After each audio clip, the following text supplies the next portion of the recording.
It's Sunday. Welcome back to the Church of Halo. The arena is our religion. Master Chief is our holy deity. And whether or not you're here to rejoice or repent, I think today's a good day for a Halo fan. Tony, welcome back to the broadcast. Of course, yet another esports arena, Microsoft Sunday, another 1K, some of the best players in the world, and one of the best casters here to join me. How you doing, Tony? Yo, what's up, guys? Why not be reckless? AK, why not be casting? AK, I'm kind of a freaking big deal. If you don't know, now you know. Right. And man, am I excited to be here, Alex.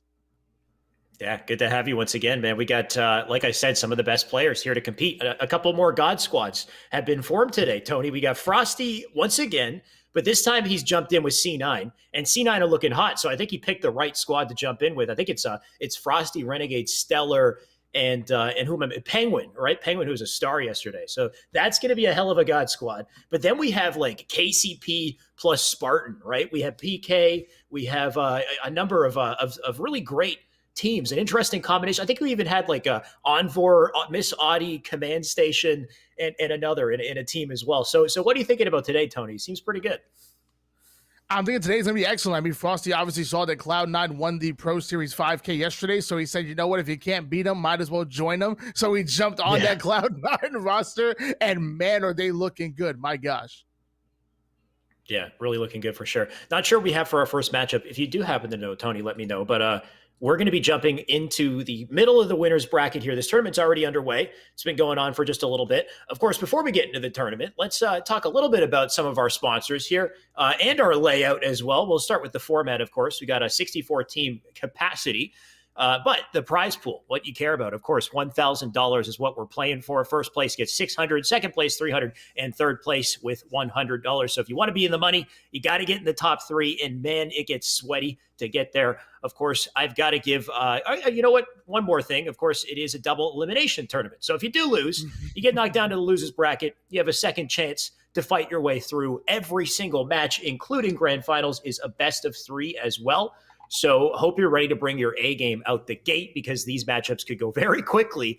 We've seen a couple flag games in less than 3 minutes just off stream, Tony. I was watching a couple of them. So we could get some very quick series here depending on how good these teams are. Got to also give a shout out to Esports Arena, of course, for running these. Microsoft as well, though. Microsoft has a great giveaway today, by the way. Type ~mark giveaway in the chat to get yourself a Microsoft backpack full of Esports Arena and Xbox swag. So some pretty sick stuff in that backpack. Good reason to type ~mark giveaway. Of course, we also have our Monster sponsor as well, keeping us energized. Tony, I still have my ×2 XP no sugar Monsters. I know you killed yours. I absolutely did. I didn't beat out Clutch, but I did end up. I did beat you out a little bit by taking over those monsters. Man, they're good, and I'm telling you, if you're not drinking monsters before every gaming session, you're putting yourself behind the 8-ball. That's a hell of a claim, Tony. But he's the man. I'm going to listen to him. And not just that, we got to shout out Kellogg's as well. So if you're currently in the U.S., hit up your local Walmart. They're selling Kellogg's Halo branded products. And if you purchase them, you enter yourself into a massive Halo 5 FFA being held by Esports Arena later, coming up in April for $25K, a $25K total prize pool. So pretty insane. Hit up your local Walmart in the U.S. and grab a Kellogg's product with Halo branding to enter into that tournament. So some sick stuff we're giving away, some big tournaments we have coming up. And of course, today, which is always exciting, we've got final versus, speaking of names, Tony, Ebenezer Gaming as our first matchup. Now, final appears to be the team that we talked about, Penguin, Frosty, Renegade, Stellar. And this other squad here is Chico, Bounce, Highs, Respect, Strikey, and one other. It's Chamaco. What do you think of this, Tony? I think the squad is nice. I mean, I think they're going to be guaranteed to a top 12 finish, which they usually do. But obviously, going against the likes of this God squad, Penguin and friends, I'm going to say probably.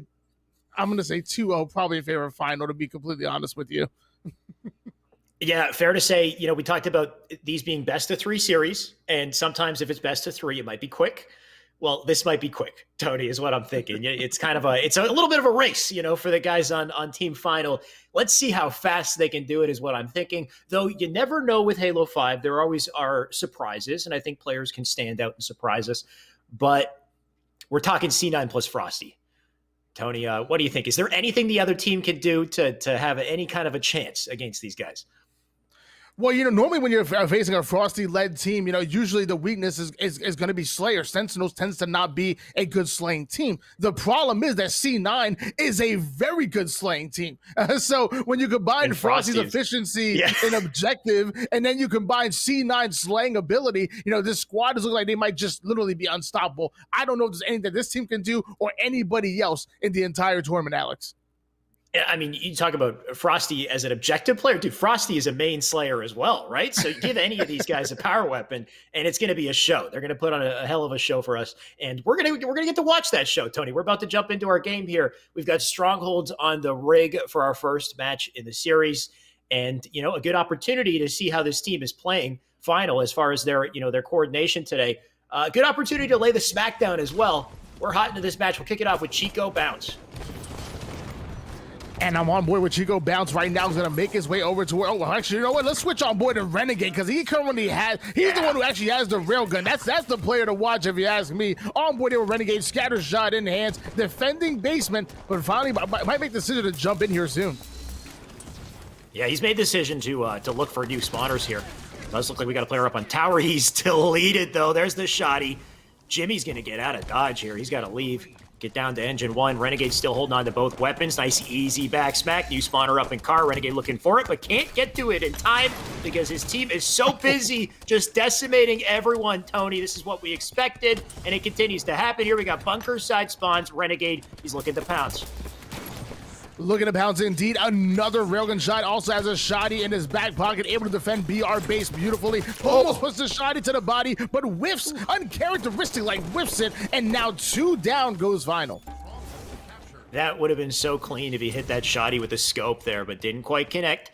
And I guess that does give Ebenezer, I'm not even going to say this team, give Strikey and team a chance to maybe get some sort of control here. Strikey, nice shots out of him. Reversal kill. He's up alone here in the hallway, though. He's got a player directly behind him on his radar as well, and man did not see it. Flailing to survive here. Renegade missing his shots, but he does get meleeed, and that will be a reset in the basement. This kind of reminds me of a Christmas story, like Ebenezer Scrooge. So I'm going to go with Ebenezer because I am familiar with that. I don't know. So that's what I'm going with. Ebenezer Scrooge Gaming. Stellar winning the DMR shot. Not going to matter what their name is if they're all going to be on black screen, Alex. Stellar looking like the Grinch who stole Christmas, Tony. Comes in, gets a dirty double. We got new spawners coming up in car once again. Can they breathe, though? I don't think they can breathe. We got Renegade with the pre-nades coming in. Just going to stay up on the rail spawn. He wants that ammo. Now he's got it. 5 shots to work with here. Decimate him. Let's see it happen. He's being patient. He definitely is, and the patience is actually working out for him as he decimates Strikey, goes after Hayes as well, earns himself a double, got someone in front of him, but he's more concerned about getting that camouflage, so he probably could have got the triple and got the clip, but instead secures the camouflage. Respect's ankles just got shredded right there, Tony. Somehow he whiffed and missed both enemy players. It was Frosty who went zipped right by him. Renegade got out. He's got the rail.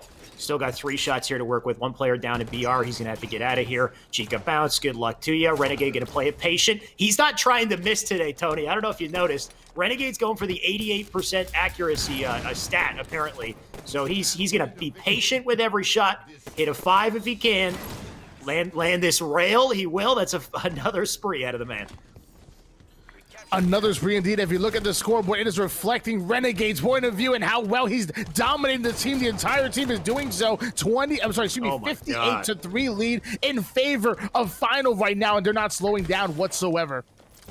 Welcome to the Renegade show. Man's just completely holding it down. The only issue is there aren't enough enemies for him to kill, to be honest. The man just stays up. We got Penguin and Frosty with 2 on the feed here. 2 more down, though, on Renegade's team as he does look to back out here. Nice shots into Respect. He rechalls and gets denied. Renegade with the beautiful accuracy here. Still hitting shots.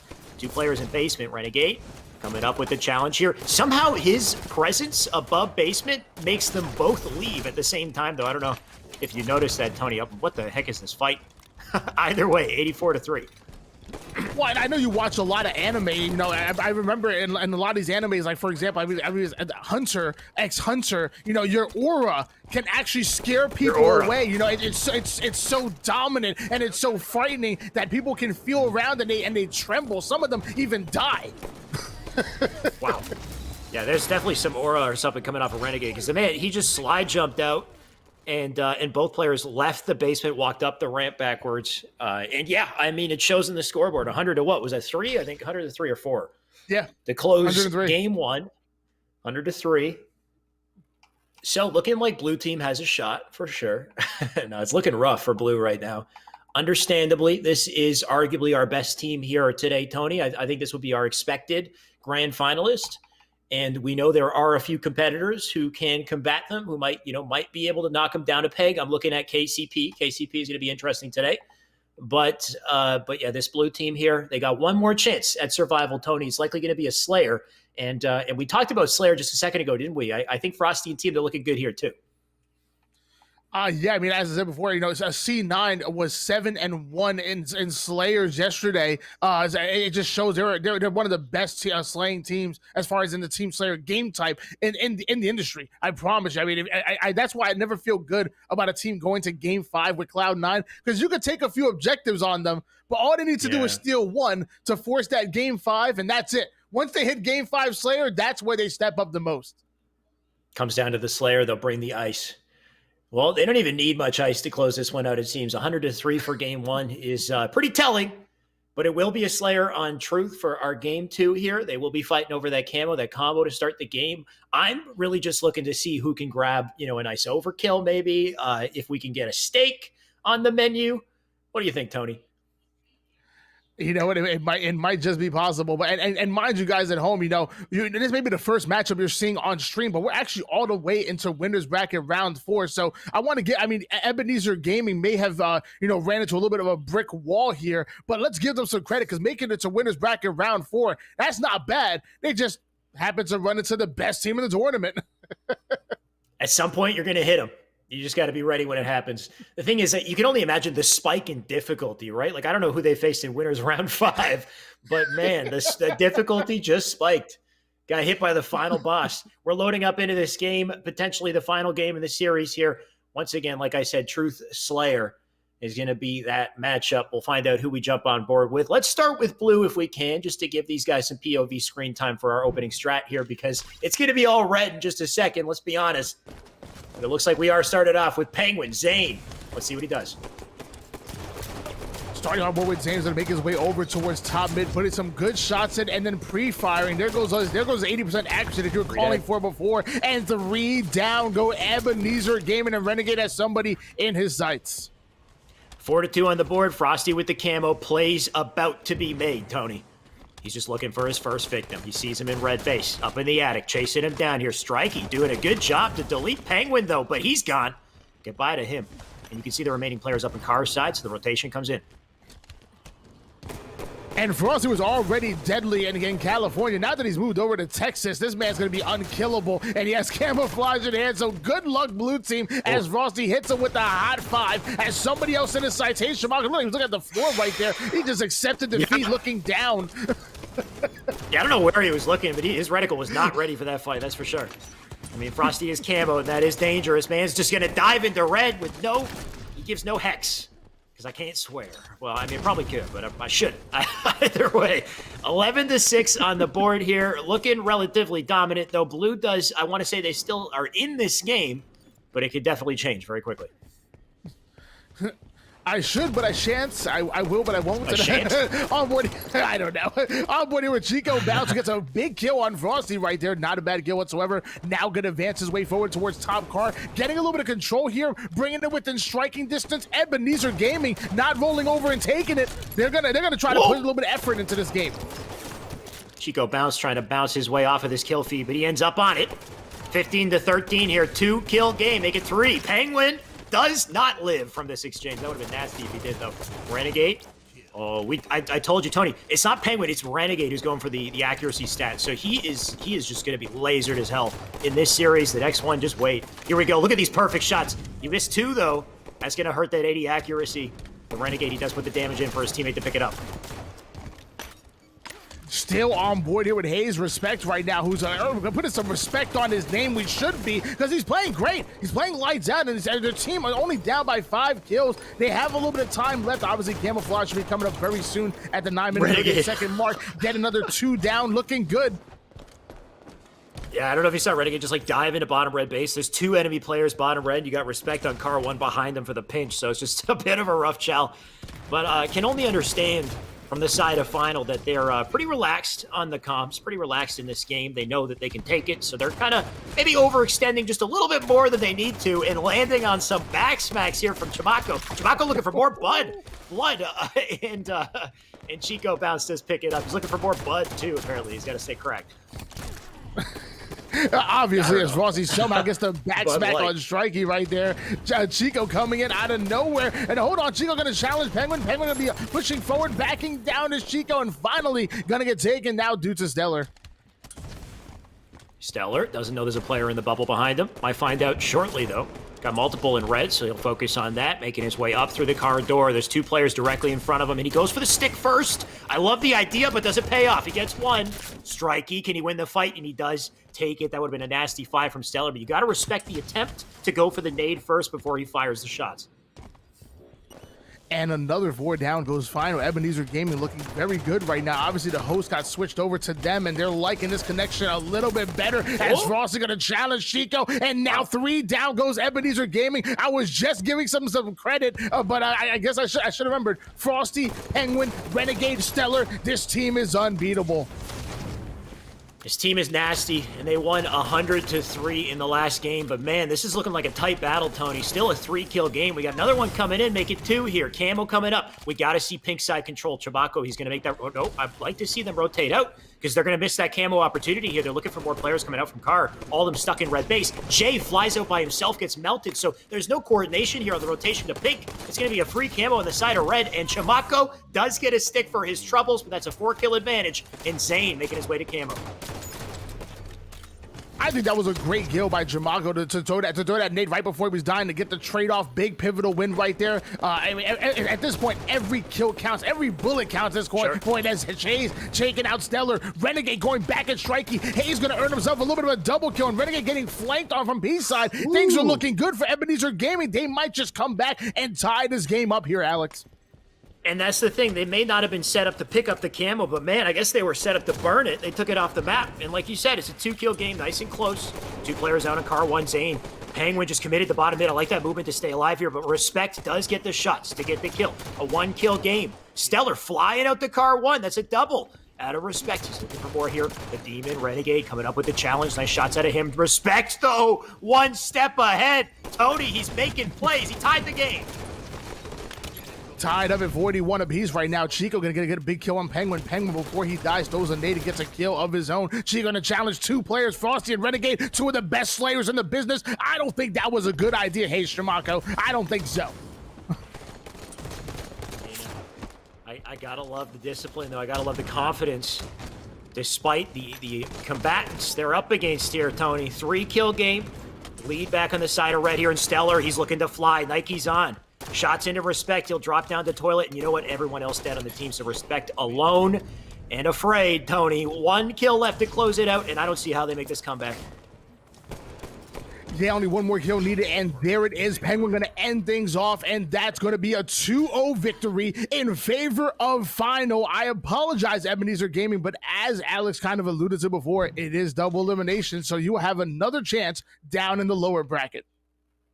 They do have another chance, and thankfully for them, I don't think they're going to get another team like Final to go up against, maybe not immediately at least, because this is one hell of a squad.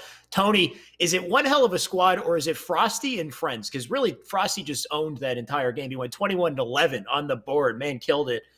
Nearly 2.5K damage coming out of him. Nearly 70% accuracy, 68 out of him, 62 out of Penguin, and Renegade 56, which is good, but for Renegade, that's an off day. So we know we're going to see more out of him, I'm sure. But nice to be entertained with Final for our game 1 here, Tony. What do you think?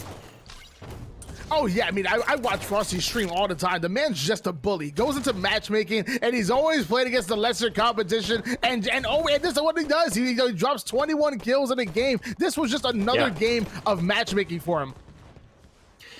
You know what? Speaking of another game, Tony, it looks like we have jumped into yet another game. Atso Uchiha is lagging out of the lobby, though, and he died for that. That is an unfortunate POV to start our game off on. You can see, though, there's quite an advantage in the score here, 41-23. So lag or not, PK, they are down bad here, Tony. That they are, and KCP always seems to have their number in objective, but it looks like they're doing the same thing in Slayer right now. We're on board here with Druck, who has somebody in his sights, gets a good melee, doesn't trade off kills with Atso, but 3 down goes KCP. 3 down KCP, but 7 kills left to win the game here. Quite a mountain to climb here if you're on PK Drift, looking to even the odds just a little bit. Nice shots out of him, tapping in the cave to help him out, but Soul Snipe flanking from behind, and he doesn't kill Pelu. I think that's a double out of him, Manny. In the meantime, he's going to try to keep his presence low here. You got a player on Pyramid who will ice or light him up from the right-hand side. Hopefully he's got some ice. He's got to back out of here, Tony. Yeah, we're on board here with the 20-year-old out of Orlando, Florida, Mr. Emmanuel Manny, putting the shots down on tapping buttons and putting PK 3 down, and they only need 3 more kills to take the game. I don't think that's a coincidence. Yeah, this is looking rough. I don't see how they make this comeback. They got 2 kills left to close it out here. You got Sparty McFly, new addition, or I guess sub, on the roster for today, and a great way to spice things up. Didn't get to see much of him yet. I'm sure we will get to see more of him because it looks like they're going on in this series. Tony, 1 kill left to close it, and it's been had. It's by Druck on a tapping buttons for a 50-33 closeout, and that's going to send PK down to losers.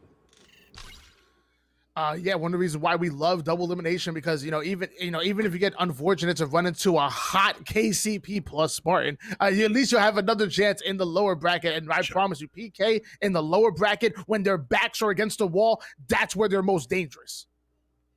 That's true, actually. I will say I think PK have the big losers bracket runs more than they have great winners bracket runs down to, winners finals or grand finals. Typically, they ice up in the losers. They give us a show there. So hopefully we see more of them because I love me some tapping buttons, some drift gameplay. But overall, PK, great team for sure. They'll go down to losers. That other team that we watched I guess they're just going by KCP. It's KCP plus Sparty. Yeah. We're going to be seeing more of them. They're going to stay in the winners bracket as well as final. We got a couple other teams to tune in with, I guess, following our break, which is coming up now. So stay tuned, guys. We'll be right back after our break with more Halo.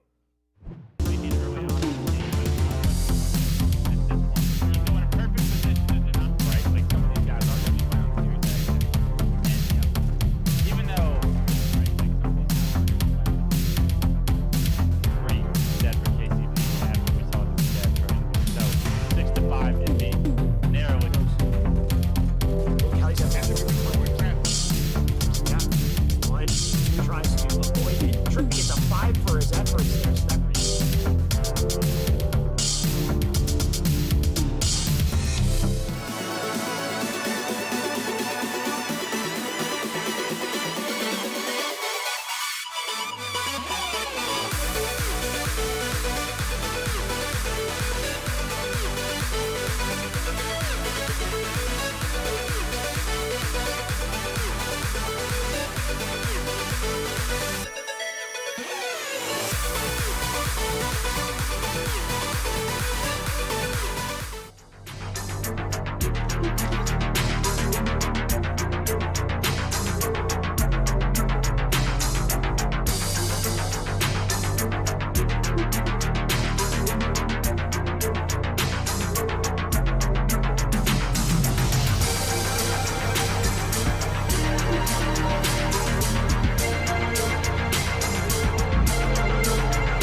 Welcome back to more Esports Arena, more Microsoft Sunday, more incredible Halo matches. Tony, speaking of incredible Halo matches, we've got Final coming up again, but this time they got better competitors. At least I think they're, maybe a little bit more competitive for them. It's name. We got Nemesis, Super CC, and Swish Fives, and their squad is S2N2. Any idea what that means, Tony? Season 2. I have no clue. No clue whatsoever. Okay.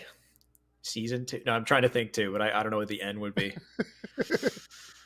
All right. Well, maybe if they win, we can ask him in a little post-match interview. No, we don't do those yet, but maybe at some point. I don't know. If they win, and whether or not they win is, definitely not guaranteed. Going to be very difficult, to be quite honest. Highly unlikely that they will, considering how good Final is looking today. Tony, we've seen Final already. They've been demolishing everyone. They did actually have a relatively close Slayer, I'll say. But when it came to objective, it wasn't even close. It was no contest. And we are starting our series with an objective. It's going to be CTF Fathom to kick it off. And I don't know about you, Tony, but I love CTF Fathom as a caster, as a viewer, because it's so damn hectic. I absolutely do. It's either really one-sided or it goes down to the absolute wire, and I'm going to be excited for this one. And it's crazy. No, we're seeing Envoy and Super CC actually on 2 different teams. Haven't seen that in a while, and I'm excited for these boys. But a final 2-0. I'm sorry. If I had to predict, I would say, final, 2-0 would make sense, especially considering this, like you said, this is a combination of players we're not used to seeing. I don't think we've seen these 4 together ever, and we may never see them together again, Tony, because they're getting decimated off a spawn here. Penguin already has the flag. He's taking it into bottom mid. Frosty with a kill, Stellar with a kill. Swish, I think, also went down. This is uncontested. That's a flag on the board in less than 30 seconds. 1-0 lead in favor of Final right now. This might be S2N2's final run in the winner's bracket right now, as Penguin sneaking up right behind Swish. Another 2 down, make that 3 down for S2N2. That flag is about to be on the move. Penguin's still got a couple shots in rail here as well. He'll opt to back down for now, rotate up through the treehouse. One enemy directly in front of him. That's Swish, who will smartly back down here. Stellar with a 5 on the feet. Name getting deleted by the rail, and Swish will pick up the kill. Ideally, 1 shot in rail for his efforts here, though he doesn't go back to pick it up. He's being pressured. Stellar with the shots to come in and wins the fight. Gets the rail for his troubles here. Nemesis trying to live. He goes down. We have some pressure coming up on blue base. That we're doing another 3 down for S2N2. Its name is backed up in a corner in his engine, trying to fight off the enemy team. And he actually does. Swish and Super CC coming out of nowhere, getting the 2 down, and now Final playing a little bit on their back foot. Some great defense coming out of S2N2 here. They will get the return. They will slay out their base. And an opportunity to reset things. Maybe push up for this railgun coming up shortly here. They will opt for map control first. You got its name up on top mid. Teammate Swish already diving in through the window here. He gets the kill on the Frosty, so they have entry into red base. 3 players here. Spawns up on the silo as well, so this is going to be a run out through the elbow. And we'll see how far they can get here, Tony. And S2N2 right now showing that, hey, you know what? We may not be the better team on paper, but they're daggone scrappy and ain't bad whatsoever. They obviously made it to winners round 4 for a reason, as Name going to finally take this through mid, get the flag out in a baitable position. Can they play the defense? Difficult double dilemma here. Obviously, they want to touch that flag. Looks like it is getting returned, but at the same time, the camo and the rail are on the map, and everything is being secured by red team here. Renegade, the demon. He is cloaked. He is in camo. He's going to be very hard to kill here. And as I say that, he dies. So that's a good way to get rid of camo. They'll take back top map. Super CC and friends still holding top mid position, but Name gonna have to trade off with Penguin. Super CC throwing a fantastic nade, taking out Stellar, still controlling top mid. Right now, S2N2 playing well. They may be down by a flag cap, but man, they look like they're feeling themselves right now, and that flag is on the move. Super CC playing some kind of Donkey Kong game or something, dude. He's climbing the walls like a monkey. He will get the nades up into treehouse. Great nade from him that does back the player off. Name with the kill. And at this point, I do see that flag out. And they're looking to get that cap. They got it, though, Tony. That's 1 on the board here. So S2N2 back on the board, looking to keep the pressure up. And CC, I like the shots out of him, but he will get melted. They do say to never doubt Swish, so maybe I shouldn't have. Let's switch on board here with the reigning MVP Frosty. Show what he has. Gonna pick up a light rifle, putting down some good damage, and him and his slaying duo Renegade coming in. These guys used to play 2v2s back in the day, and nobody was able to beat Frosty and Renegade. It was to the point where they had to mix things up. Yep. Thankfully, the nade does do the trick, though. Puts Frosty on the spawn screen. Penguin, it's his turn to shine. Multiple players out on blue side here. Penguin with the beautiful shots. I talk about shine, and he's hitting stars. He'll make his way over to porch here, spins around, gets another 5. Tony, you gotta love this. He'll take the flag out through the courtyard. Spawns on both sides, so that flag is gonna be difficult to grab. And Nemesis, no stranger to playing in like big prize money matches. I mean, he finished off top 8 in the 2018 World Champions, able to pull off, I think it was $20,000 to split between him and his team. I mean, he's been there, done that. Teams with the likes of Brian Noob, Musa, all of them. These guys definitely have some accolades for their hard work. And Swish, who doesn't really have accolades yet. He's in the process of getting them, Tony. He's got a double and a little bit of lag to spice things up. Can he get another kill here, though? Frosty with the challenge, and he gets denied. That's a huge kill. Flag's still out. They're looking to cap it. Return comes in, but Swish whiffs the shot. And to be honest, even if he didn't whiff it, look at all the bodies on that flag. They are soaring in, and so is Stellar right now, who's not going to be able to take out Super CC, the young man out of Coatesville, Pennsylvania, putting in that work and putting final 3 down momentarily. Now need to play the offense, get into the opposing base, and slay out one more time. This is why I'm a Fathom fan. It's just so back and forth, so damn intense. So many things to shoot, even buttons on the ramps to get distracted by, apparently, because Swish got killed pretty quickly after that. Nemesis, though, holding it down from Silo. A power position in its own right, but quickly just take it down. That's 3 down on the feed. Renegade, he's got the flag out. You can see Stellar just looking to hold it down from the bridge here. Shots coming into the base. They're stuck in generator. Tony, I think that flag is all she wrote. It should be a cap. I don't see it in just yet. You know what? The alley-oop coming in. It's sitting out in the courtyard here. A brawl coming up in the courtyard to get the re. They're diving on the flag. They double stack it, and the return somehow comes in. S2N2, they are not going down without a fight here. They really are, but they have to dedicate all their resources just to go 3 down, and they end up dying on their side of the base. You notice when Final gets S2 3 down, they're always in their side of the base and ready to pull a flag. When S2 gets 3 down, they still have to push up on the opposing side of the base, and Final is a good squad playing off their back foot. That's one thing about Cloud9. You can put them 2, 3 down, they come out hot.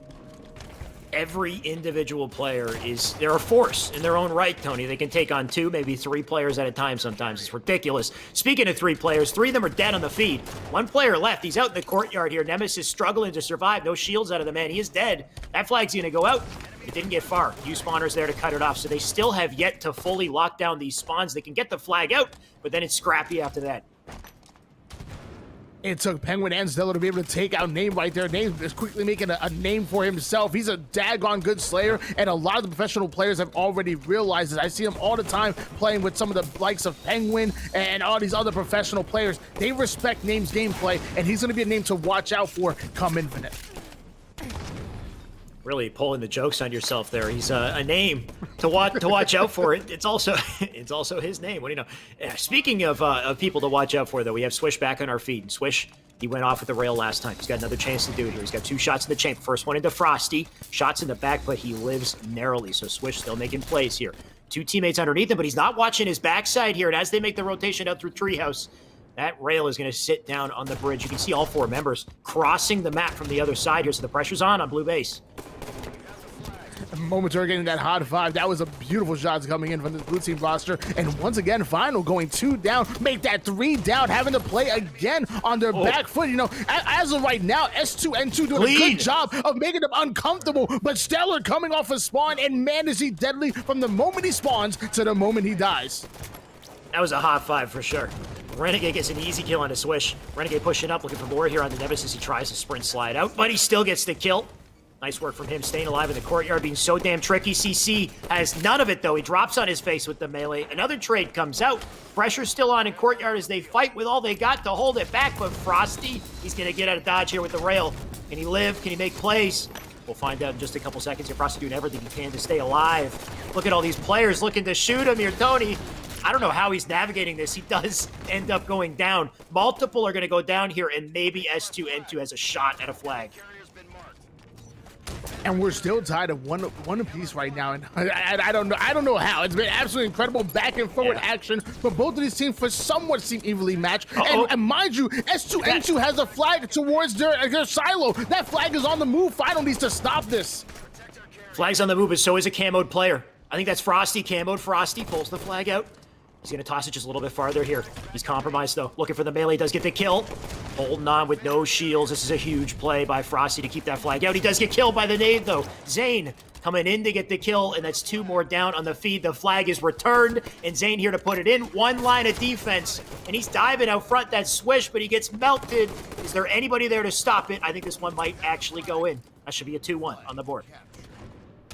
2-1 lead in favor of Vinyl right now, and Penguin not done just yet. Jumps right out and challenges Nemesis, winning that battle. Frosty also going to take out Name, and he's also in the opposing base. This might just be a double run. Yep, might have a little back-to-back action here. Zane just holding it down for bottom mid. U-spawner's up in blue. Zane's already putting the pressure on here, but gets deleted pretty damn quickly. Nemesis going to push up. Just trying to watch his corners as he makes his way up here. You got Name sitting on the elbow, so he's got that information. He knows the players above him. Doesn't know what to do with himself, though, here. He's just kind of walking back and forth. Got to figure it out. Shots into Renegade, so it looks like it will pay off. And they got a chance to move up here. 2 down goes Vinyl once again. We're going to stay on board here with Nemesis. We're starting to advance forward and challenging Frosty. Ends up catching a nade. That's not going to be good. That's not a part of a balanced breakfast. Switch does get a double kill off stream, and Frosty able to finish off that kill. But somehow S2N2 has the flag off, and Name going to try to tie this game up. Name not even worried about the rail here. He's going to go in, get the flag a little farther. Chaz CC has the rail. Does he make a play with it, though? I think he got a kill in the feet. He's diving out with the flag here, tosses it in the window. It sits on the sill. 2 players up in the courtyard. They need to get the defense here. Just pick up the flag and plant it in. And can they do it? They do manage to pull it off with 1:30 left on the board. Tony, this is how I like my Fathom CTF. It is definitely a struggle bus for both teams. Both teams are having a hard time keeping control. It's very almost sloppy, if you will, very scrappy, if you will, as Frosty gets the camouflage, finally takes the flag out of the base here, but ends up taking nades and a bunch of pistol shots. Yeah, Frosty denied from a 3rd camo right there. He tosses the flag out, but no dice on the run. The flag will still sit out front base. The brawl still going down here. But Penguin does die. Frosty now back up. That flag's going to be Reed. Nice pre-nade up the top mid. That does deny the player, but he's looking for him and getting shot across the map here. What a live by Frosty to get out of that, though. He will get his shields, and look at the feed as well. This is a chance for final. That stellar double kill was absolutely clutch right now, but Super CC playing some good defense. He knows if he dies easily, that flag will get pulled. He does getting taken now. Name is just holding on for dear life back of Engine, and finally able to advance forward a little bit, but does he know he's gonna run into 2 final players? Good thing he picked up that light rifle. He's going to need it big time. Multiple players coming into the door here in just a second. He's got 1 teammate in the small door to help him out. Pressure is on. SB, Stellar, first one to die here. Frosty with a trade on the feed. There we go. There's Stellar, actually. Still, multiple down. Flag out. It's going to drop out the window here. Do they have a run? Penguin's got to run down to bottom mid. Is there anyone there to stop it to overextend? I don't see it on my overlay here, Tony. This might be it. Alley-oop with the flag onto Frosty and into the pedestal. That's a 3-2 and one hell of a game 1. To start off our series here, Tony. And I predicted it was going to be a 2-0 in favor of Vinyl. And man, I don't know about my prediction. I mean, man, S2N2 looking daggone good in that matchup. And 1 or 2 things go their way. And we're talking about a different winner. We're talking about a Vinyl being on their back foot. Going into Slayer, hopefully they can pull up the same contestant. But it is Slayer, and it is 3/4 of that C9 roster. We're going to see what happens. Yeah, S2N2 giving us a surprising show. I can't complain. This is pretty nice to see. So I can't wait to get into this Slayer, find out what happens, because like you said, C9, they're a powerhouse slaying team. You got Frosty on the team, who is a main Slayer on Sentinel, so that's just more firepower of anything. But Slayer is their weakest game type today. Like, I know what C9 is capable of as far as their overall performance, but today in Slayer, they had a very close game on Truth just, 15, 20 minutes ago, Tony. So who knows? Maybe this is another opening for S2N2 to take a stab at them. We'll find out. Slayer Kali is coming up next year. And of course, we got the Rockets, we got the Snipe to fight over, a lot of goodies on the map, ones that can swing the game if they're not dealt with early on here. So we'll find out what happens. Well, I just checked my trusty handbook over here, and I just actually went and what it says, it has the stats right here. It says 90% of the time, Frosty starts off with a killing frenzy every time he plays Slayer on Coliseum. Have you not seen him play Slayer on a Coliseum? He's the scariest player in the game. So the handbook should add note if he picks up the sniper rifle, right? So the first criteria here, if Frosty picks up sniper, 90% chance of a frenzy incoming. And look at Frosty BB, he's already picked it up. He's right in his face. He gets the kill to open up the game here. Uh-oh, Tony, uh-oh. This is going to be scary. Already has that flag. Sniper over towards Catwalk. He's looking for some heads to peel. Everybody watch out. Watch your face. There's two coming in. They're already putting the damage in. That's the distraction Frosty needs. He's up on Catwalk here. New spawner up in the elbow. Frosty's still looking for it. Will back off. Hits. Oh, I wanted him to hit it. But he will whiff it, and he does get killed before he can do any more damage. Looks like the 10% rule came true here, and S2 and 2, they pull through. And not only did he hold through, but actually they have the game within 2. Actually, it's not out of hand, not out of reach. As Penguin gonna catch a stray grenade, and just like that, S2N2 clawing away back into it. But Renegade has picked up the sniper, and he's good by himself with it. Yeah, that was a little odd, but looks like he's back and ready to go, ready to roll here. 3 shots in the barrel. Zane already getting a kill on the feed here. Renegade looking for one of his own. Super CC, potentially the victim. Does he peek? Does he peek? Look at that angle he's looking for. Trying to shoot through the hole in the floor there. Renegade gonna stay up, but gets lasered down. And that snipe will sit down with 2 bullets left. I had no clue you could actually look and shoot down that hole until I just saw that right there. Swish able to get the kill off. Super CC challenging Frosty. That's not going to work out for you. Frosty pulls off the double kill. Swish is going to be currently a little bit by himself here. And Slays are going out in favor of S2N2, and they now have the lead. Fun fact about that hole, actually. So I didn't know it existed until somebody shot a rocket at a player on the DMR, and it went through the hole, and he lived because of it. So apparently a rocket could even go through that hole. Pretty freaking nuts, but maybe we'll see it. Who knows? That hole coming into play so far. And so far, his name looking to make plays, though he does go down in the cave here. So a tie game, a nice close one with the Rockets now up on the map and looking to add some insult to injury to some unsuspecting players. We'll see. S2N2 better cover every hole and every angle on the map here because Final is just creating all these crazy angles, throwing nades, having Slays, Swish with the Rockets in hands. What are you going to do with it, Kyle? 1 shot to work with here. He can make it count for sure. Nate goes in. Doesn't need it. The Rocket will do the trick. There's Stellar off the feed. Swish still up here. Challenge coming in. That's from Renegade, but Renegade shooting too nice right now. We'll take him out. Nice name from him. So trades back and forth here. Just a 1-kill game. Snipe side control looking to be held by S2N2, but look at the pressure from Frosty as they get that trade. Now 23 to 21 on the board. This has been so close. I'm loving this matchup. It's definitely better than what we thought before. Both of these teams have shown that they earned being here in the winners round 2. They're playing they're playing lightning fast. They're playing efficient, and it's like they're not losing any individual pivotal fights. It's just teamwork upon teamwork. As Penguin to pull off a double kill, Nemesis gets a big kill as well. Frosty takes out Kyle. Back and forward action. You know I love that, Alex. Definitely can't complain. Look who's got the sniper yet again here. Already got a kill. He knows we're watching him, Tony. He knows. Gonna hold down the angles. Getting shot at from multiple sides here. Does have to push forward. No scope. Nope. Gonna make it a scope shot into the face of Name. That's 31 to 23. It was one so close. Not any longer here. No scope into the body. Frosty looking for more blood here. Does he hit it, though? Still 3 shots to work with. 1 in the pyramid, and the nades do snuff him out. They're finally able to take him out, but the damage has been done because what was such a close back and forward action has kind of blown out in favor of this red team squad. It's 33 to 27. Not the biggest lead, but I will say they're doing well with it. Now Super CC has the sniper in hands. What are you gonna do with the chase? CC's only got 2 shots, but hopefully he pops off. Try to make the rotation here out to DMR. You can see there's a fight going down for Rockets as well, but CC, oh, he doesn't hit it. He'll have to back off. Got to get the reload in. Looking for shots across the map into Renegade. He's greedy. I don't think he's going to be able to do much here. He does get killed, so a 6-kill advantage on the side of Red and Stellar. He's got the boom booms. That he does, in one in the back pocket. He's about to use it on Nemesis's face right there. Renegade getting a kill, so it's going to be back-to-back kills in favor of Final. 3 down, go to the S2 and the 4th player as well. And just like that, we're now in crunch time. They have passed the 40-kill mark. Yeah, we hit crunch time, and the lead is extended as well. 41 now. CC just trying to stay up in the back of red base. He's got 2 teammates to work with here. Demon, he's on the challenge, though. CC does snuff him out, so big kill right there. 34 to 42. They got a bit of a road to climb and not too much time to make it happen. But CC, he's playing patiently. I like it. That's a kill into Frosty. Still 2 more in Snipe. If they can control Snipe's side, there might be hope for them yet. But CC's just got to stay up here.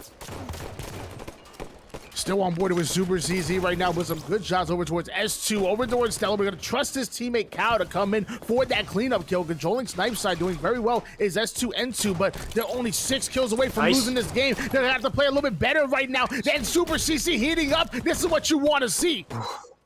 CC looking for that triple, and it would have been nasty, but he doesn't hit it. A 7-kill advantage, though, on the side of red. 3 left to close it. They would have to play perfect Halo for any chance here, Tony, and I don't believe it, to be honest. I'll believe it when I see it. Swish, can he live, though? He doesn't. That's 49. 1 left to close it, and CC is going to get mauled by 3 of them. That's a 50 to 41 score line and a series to take S2N2 down to losers. And I said it after game number 1, and it holds true as well just from that one. You know, I predicted a 2-0 in favor of Final, but I did not know it's going to go down to the absolute wire. Man, did S2N2 put up one heck of a fight right there on the Fathom CTF, bringing it down, only losing by literally 1 cap. And again, 1 or 2 more mistakes, boom, they steal a cap, and it's a totally different story. And even that game right there, they were holding it so tight until Frost ended up getting, I think it was like a 2nd, maybe a 3rd sniper, and he kind of went off with it a little bit. But again, 1 or 2 more mistakes, maybe they get that sniper, and maybe they do the same things. S2N2, watch out for these guys come the rest of the bracket. They're going to be making some waves. Yeah, hopefully, right? S2N2 looking really hot, really hot. They're looking hotter than PK, to be honest, considering we got to see the tail end of the PK series, and it wasn't looking too good for them. They're in losers as well, so that's a big competitor for S2N2 to go up against. The other big competitor on the winner's side, though, is KCP. KCP with Sparty in the mix as well. So this might be the biggest challenger here for Final, and I believe that's going to come up very shortly. So stay tuned. Only bigger matchups yet to come here on our broadcast. Don't go anywhere.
Sports Arena continues. If you're just tuning into the broadcast, you picked a good time to do so. It's time for Winners Finals. Two of what are potentially the best teams here today, Tony, are about to go head-to-head. One of them is final. We know they're looking good today. That's Frosty, Penguin, Renegade, and Stellar. The other we haven't seen so much of just yet, and I'm pretty excited about this roster. It is KCP, Druck, Soul Snipe, Manny, and Sparty instead of Talik today. Pretty interesting. What do you think?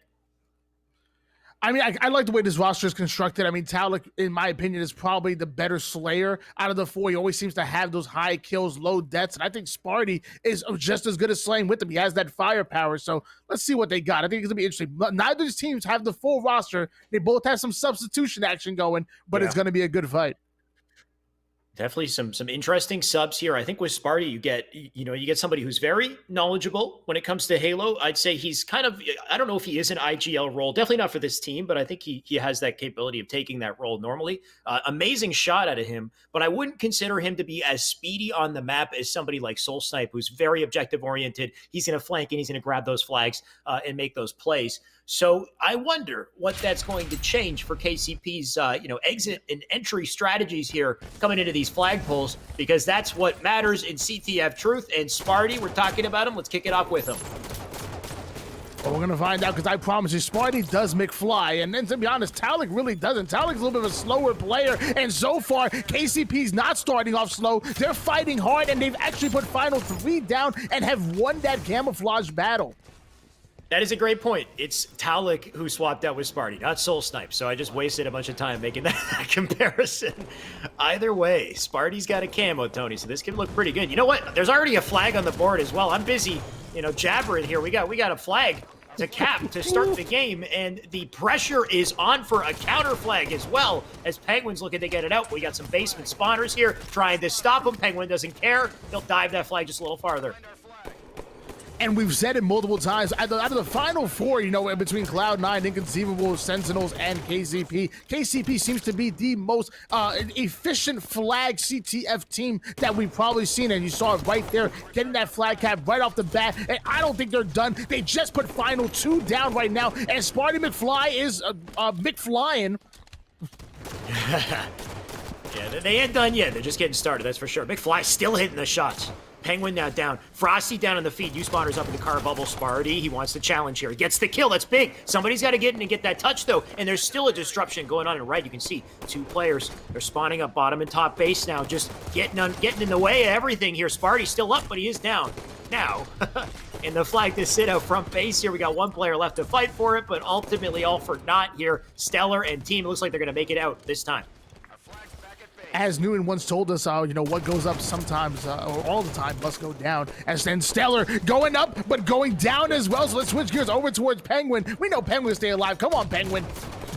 It's funny saying that in a game like Halo, where everybody's basically in spacesuits, and they take forever to come down when they go up, but I guess they do. Still fall. There is still some form of gravity here in Penguin. Speaking of gravity, his nade's landing in the perfect location.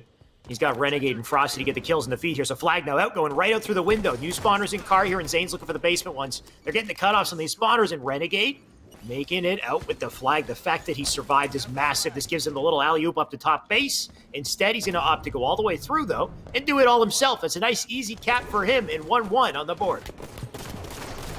Died of one of these right now. We're actually still on board here. Renegade, who's playing forward towards top B. Penguin gonna get a double kill. That's gonna allow a Final to push up towards the enemy base. This is looking good if you're a fan of Final. Or if you're a fan of Penguin. Whatever you just said.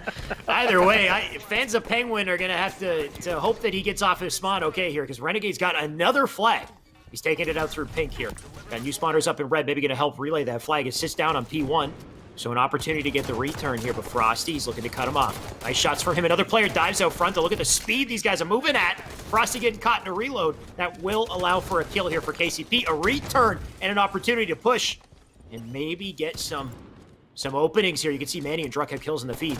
One player down in the toilet, another player up in the doorway. Sparty looking for it. He doesn't get the kill, and then some good defense by Red. I'm loving. I love the fact that every matchup we've seen on screen before, well, after the first matchup, it's been so closely contested. You know, these teams are really tight. Yeah. You can tell they really wanted. Everybody seeming nice and warmed up here. On board with Drunk, who's trying to make a little bit of a flank over towards the red base. Frost's gonna take out his duo. Whoa. He's gonna go back at Frosty, get a little fisticuffs with Renegade, and then Manny comes in to finish the 3 down and is pulling that flag.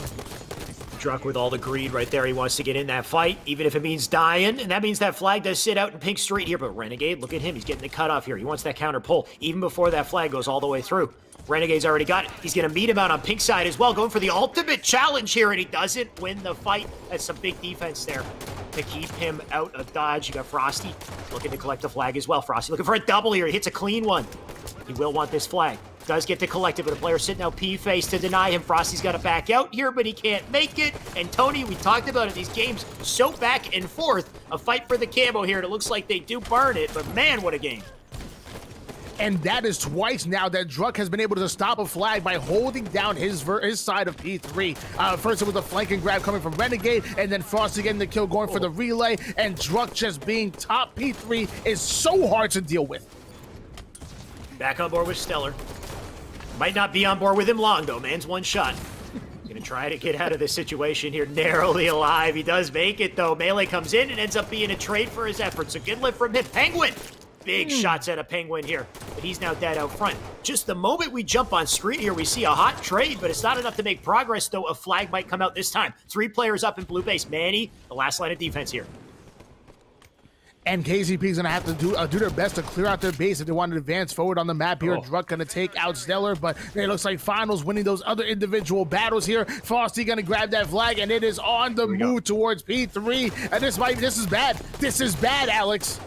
Whoa, Frosty zoom in. He doesn't hit the stick, though. In the return, do they get it?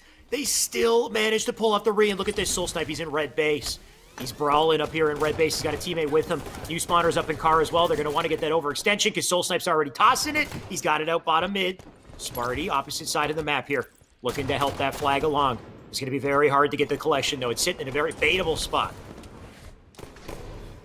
And we're still on board here with Sparty, the young man out of New Jersey, taking heavy damage over towards P1, and Stellar not going to let him live any longer, dropping all the way P1 from P3 just to get the kill, and then traversing the map right towards P2. Stellar showing off his advanced movement.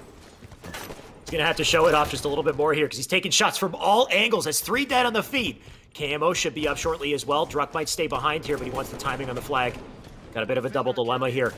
Wants to worry about both. You can see the overextenders coming out through cars, so I like Druk's awareness here. He knows to block that overextension. You got the flag, I believe, out at the same time, and 2 down on the feed. Druk, he dies, though. That's a bit of a blunder there. Frosty with a massive kill. Frosty with the huge nades as well. Look at this defense right here, man. He's got the flag out right beside the pedestal. A counter... Wait, flag? Oh, my God. A counter pull coming in. Do they get the flag? They get a return. Tony, did you see that lag, or is that just me? I saw it as well. I might have just been the observer mode, possibly, but that flag is on the move. No lag right now because Stellar running that flag as fast as possible, and that's going to be a 2-1 lead in favor of Vinyl. What a way to get a counter cap. Not sure how I feel about it, but either way, the board says what it says. Still got a player up here in the attic. They're still looking to get a counter back here. They can bring it to 2-2, but look at the cavalry coming in through the door here. Players just dropping left and right. That flag's going nowhere. Going nowhere indeed. We're going to watch Drug scream as all the carnage takes place. Hopping on board here with Manny now, who goes a couple good nades, but he's going to take him down as well. Sparty's going to go down. Every time we switch to somebody's screen, they go down immediately. That's how fast the action is going. You blink twice, you're going to miss it.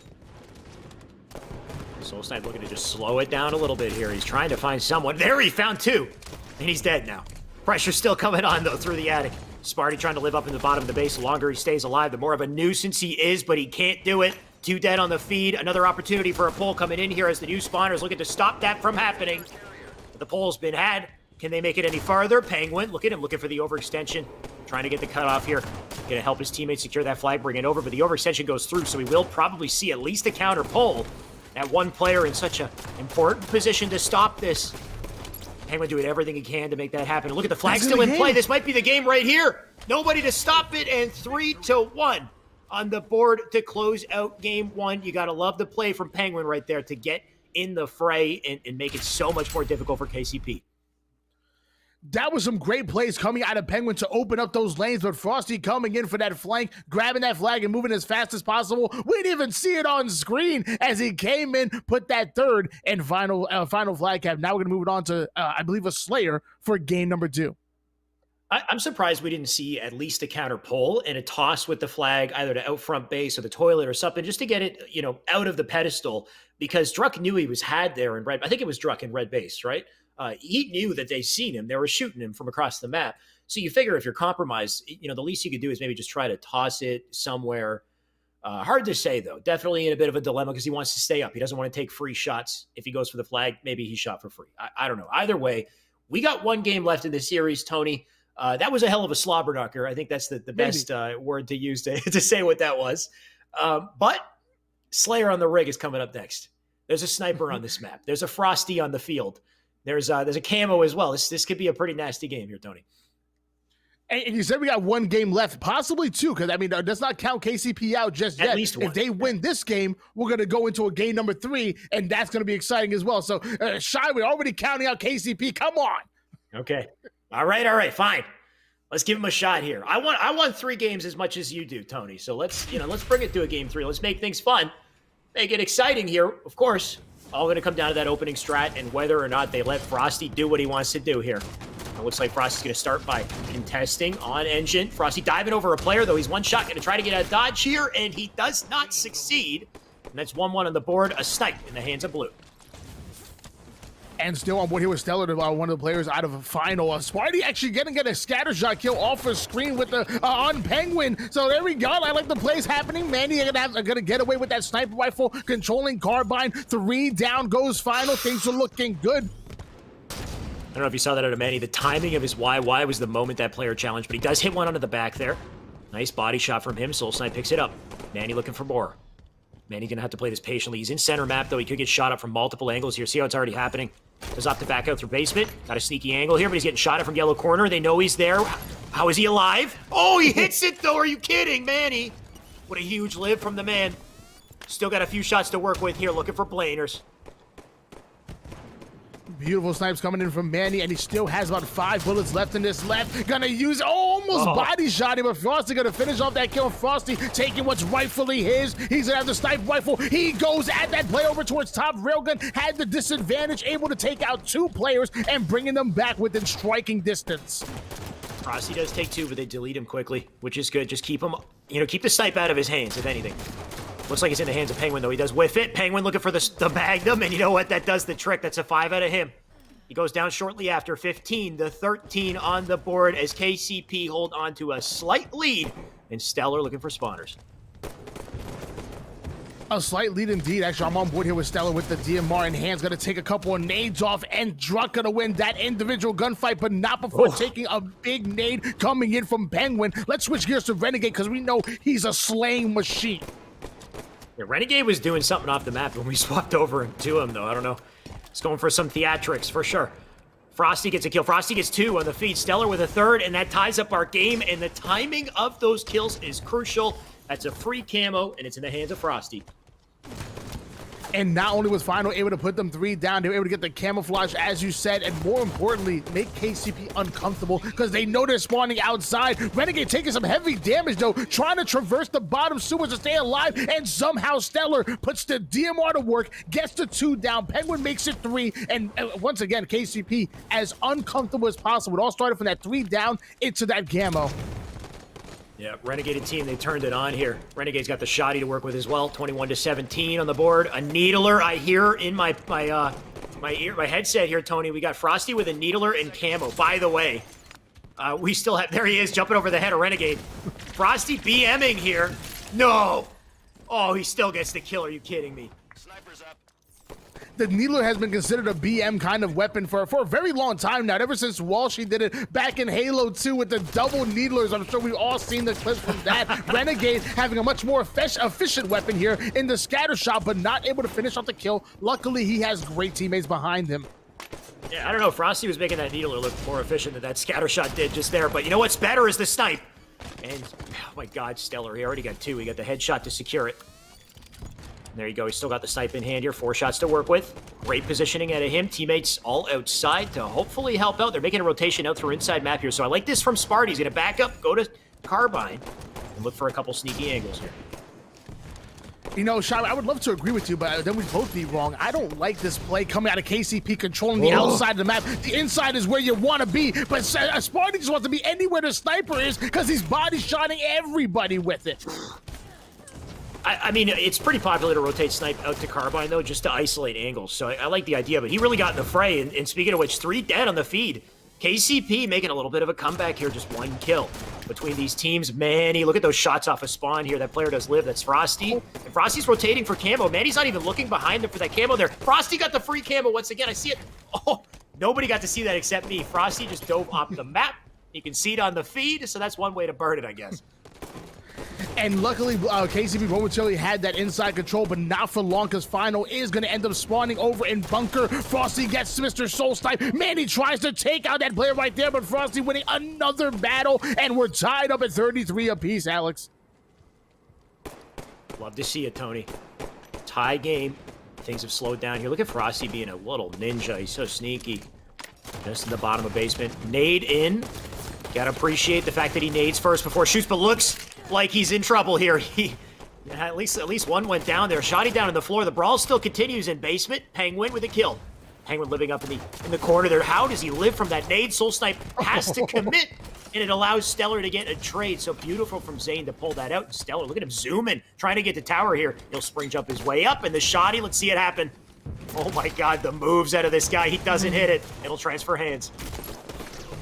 And luckily there was 2 players there to get the double melee on him, taking him down, neutralizing that scatter shot. They're back within 2. Make that 1 after Druck hitting the Shotty and the melee. 40 to 39 in favor of Final, but some momentum in favor of KCP right now. Oh, I'd love to see the ice here out of KCP. Give us a game 3. Just a 1-kill game. Sparty gonna hold it down from the corner. Nice nade from him. He's got the hit marker. Renegade, look at him live. New spawner up in Carbine as well. Sparty gets out of dodge immediately. I like this play. Manny and Soul Snipe, they got kills as well. A tie game, 42 all. Make that 43 as KCP pull away by 1. They gotta lock it down here, Tony. And Spartan doing a good job, not tunnel vision, not getting distracted towards the bottom of the map, traversing all the way up top and staying up there as long as possible. Tries to stay alive, but Renegade gonna hunt him down. And once again, we're tied up at 44 piece. But look who has the blainer, Alex. High game. They get 1-kill lead, but Frosty has snipe, and that might seal it. Camo up. Frosty wants it, but he wants the kills too. He does opt to go for the camo. He'll get out too. I like that thrust. Looking for new spawners at bunker. Nobody's there. At least he secured it though. And now he can back up and line him up here. How's he going to play this, Tony? This could literally be the game in his hands. It definitely can. He's actually going to be flanking over towards long haul right now. Finds the head of Mr. Soul Snipe, getting his soul snipe. He's not done, sneaking right up behind rail with that camel sniper, getting the shots on scatter shot. Penguin going to finish him off. Only 2 more kills, Alex. Looking surgical. Surgical! They just got destroyed, Tony. And it all comes down to the camo and the snipe out of Frosty. It was a beautiful tie game that looked like it could have gone either way. But the moment you lose the power up, the power weapon, it's just so brutal, especially in Rig. Damn, dude. Wow. I mean, KCP made me a believer throughout the midpoint of the game. And for a while, I thought they were going to sneak in and take that win and force a game number 3. But sadly, it was, Frosty and friends icing up and robbing us of that oh so beautiful game 3. I almost tasted it, Alex. He's wafting it from a distance, for sure. Looking at the feed here as well, I mean, everybody playing pretty damn well in this game. No negative standouts. Those Soul Snipe 7 and 14, a little bit rough out of him. Stellar, though, we didn't see much of his POV. Man went 15 and 15 with the most slays in the lobby. Great to see from them. But ultimately, it means the final has made it to grand finals, like the name says, I guess. And they haven't lost a game yet, Tony. I think they're undefeated in every single game in this tournament so far. And I'm sure they're looking to maintain that. But now it's up to the losers bracket. Now it's up to the teams who are knocked down, who still got a shot to stay in this. They're going to fight harder. I'm expecting even sweatier matches coming up, and it's going to come up after the break. So don't go anywhere, guys. We'll be right back with more Halo.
Esports Arena is back. Hope you had a nice break, maybe got a snack, made a sandwich, because it's time to get right back into the games. Minimal breaks here. We got match after match, Tony, and it's all going to be losers bracket matches to find out who gets to go up against final, sitting pretty in the grand finals, of course. Now, our next match is going to be Kingdom versus Carnage. There we go. Thank you for the on-screen overlay there.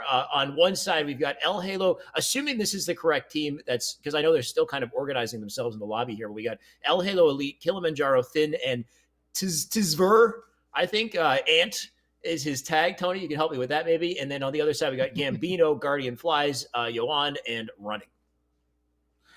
Yeah, I'm actually excited about this Kingdom squad. You know, El Halo Lead and Kilimanjaro are part of that same Kingdom roster from season 1 of the Pro Series, always consistently making top 8. Finn ended up joining them shortly afterwards, and you know, Ant, he's been playing the Money 8s lobbies with them often and whatnot. He's familiar with these guys. It's a good squad, and Carnage. This is going to be a great test for them because Carnage, one of the top LATM teams coming out. Johan, Gambino, Guardian, and Running JM.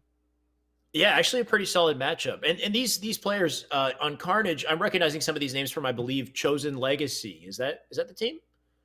Yep. I think so, right? Yeah, I think that's like Guardian, Running, Yoan. So we know these players. They're pretty damn sweaty. They tend to go really far in our Esports Arena tournaments. So good to see them under a different tag today. And then, like you said, this is a pretty great team to look at as their competitor here for Kingdom. And one player who I recognize, Kilimanjaro's from Toronto. He's a local in my scene here. He's a really great player. So nice to see him as part of the team.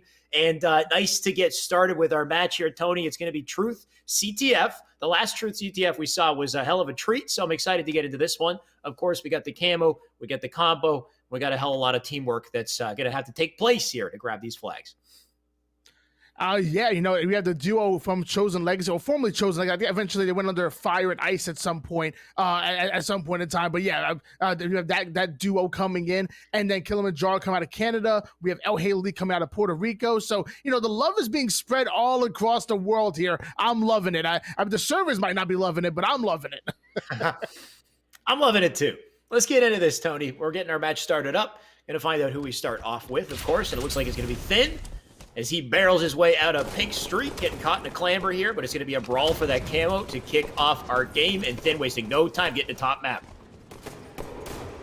Going all the way towards P3, we're going to be dropping down towards P1, getting the flank off the Thin, pulling off the double kill, makes that a triple kill, and he has the 4th player in front of him. Do you go for the flag or do you go for the clip? He decides to go for the flag.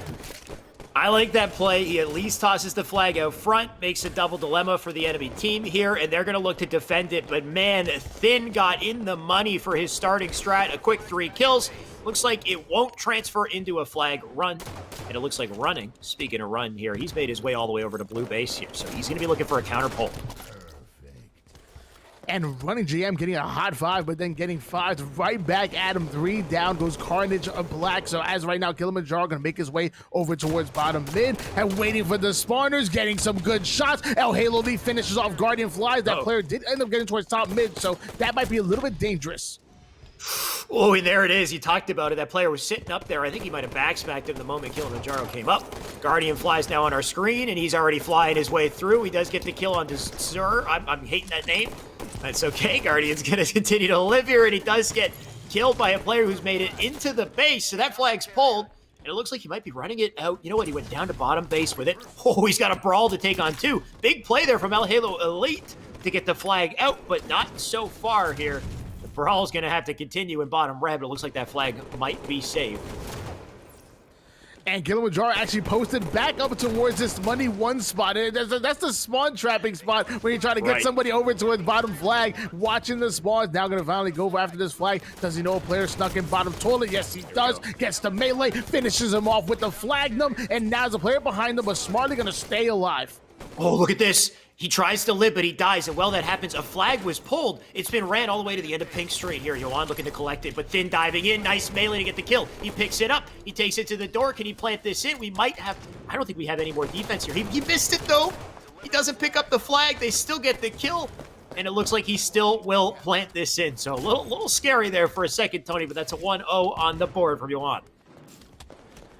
And they may have put a flag gap on the board here, but it looks like at least Kingdom is pushing up towards P side, getting that map control. Actually have just put Carnage 2 down. So now let's see what Kingdom can do with it. Can they get the counter cap? They need to get in the base, slay out, and make sure they get the flagpole. I think that might be Kilimanjaro there with the camo. No, it's Tzur instead. Ant. You know what? He doesn't have camo. Either way, he's under the base here. He's being a nuisance. He's staying up. Kilimanjaro does get a double. They got that flag out. They're running it. Thin already has it out on P1. He's about to get that one in. He's got 2 players here to help him make it there.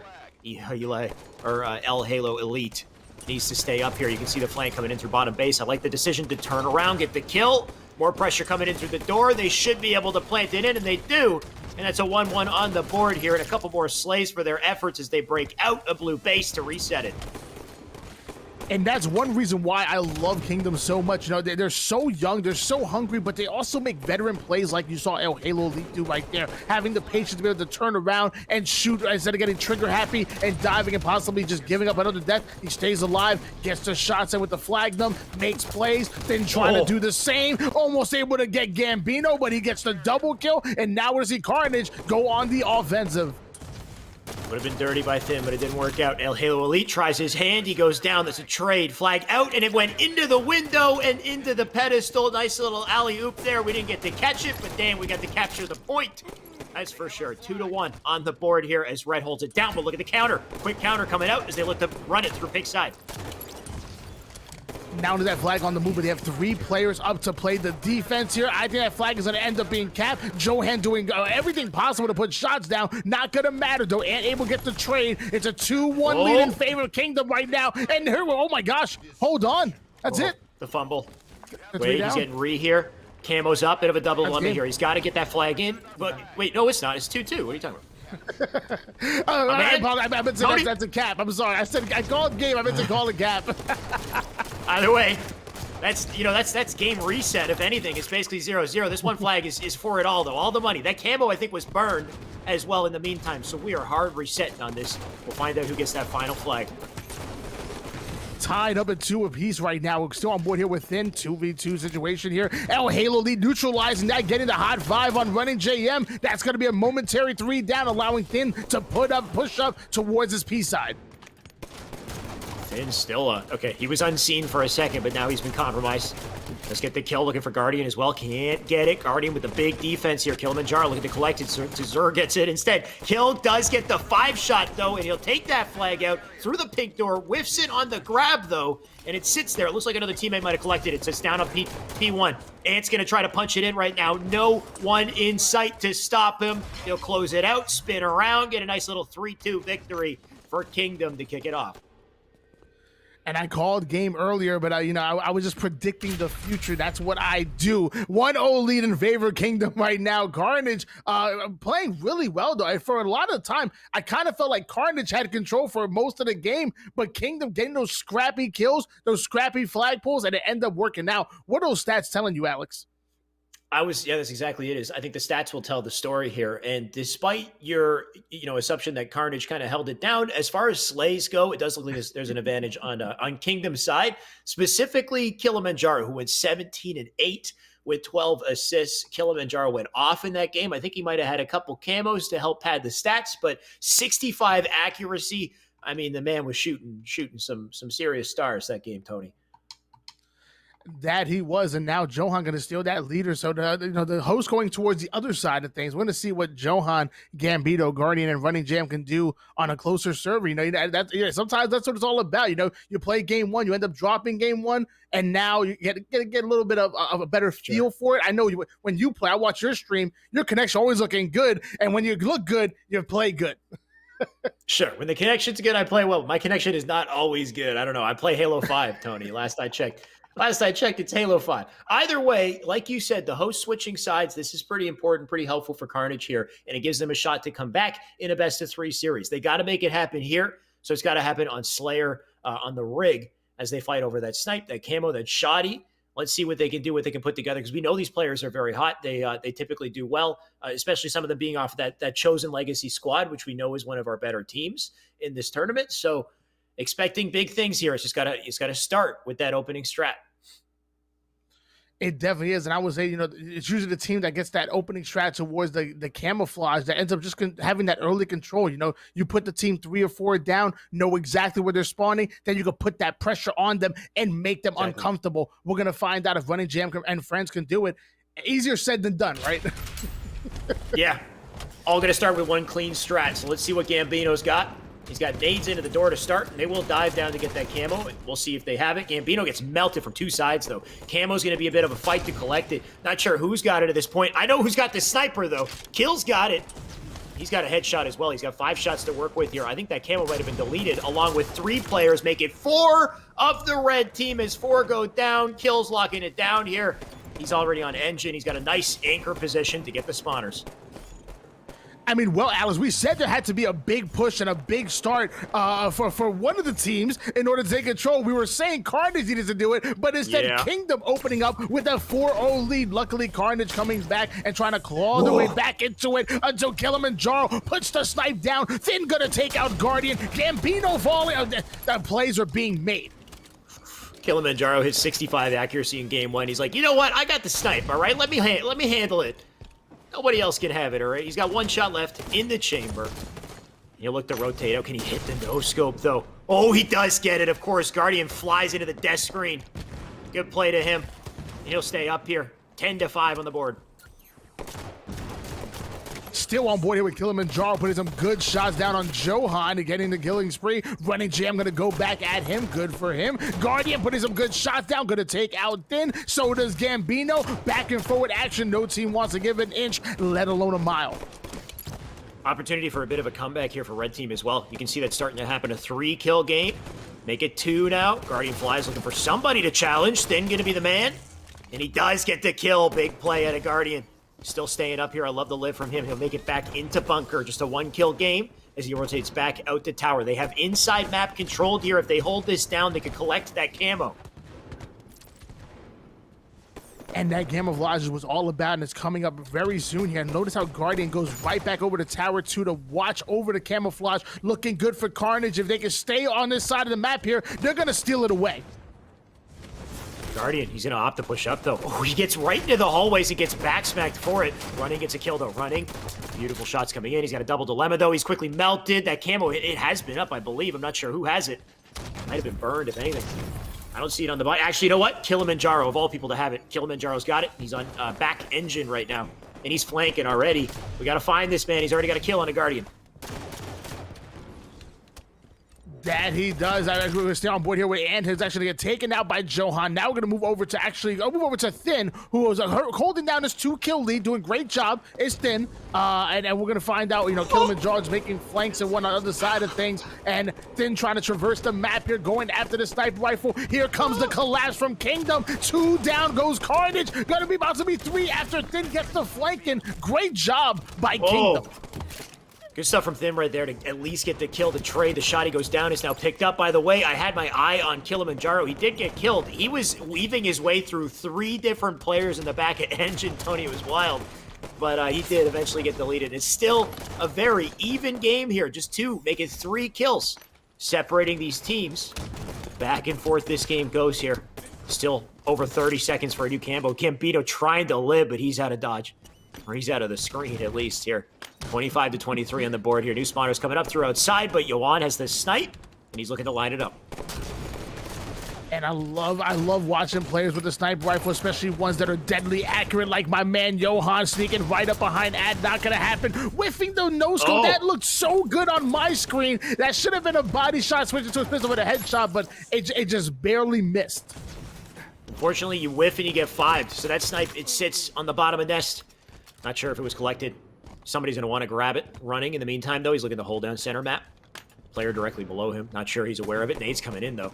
He'll just hold it down from the corner. New camo coming up as well. He's in position to grab it. Somebody shoots it down. That tips him off.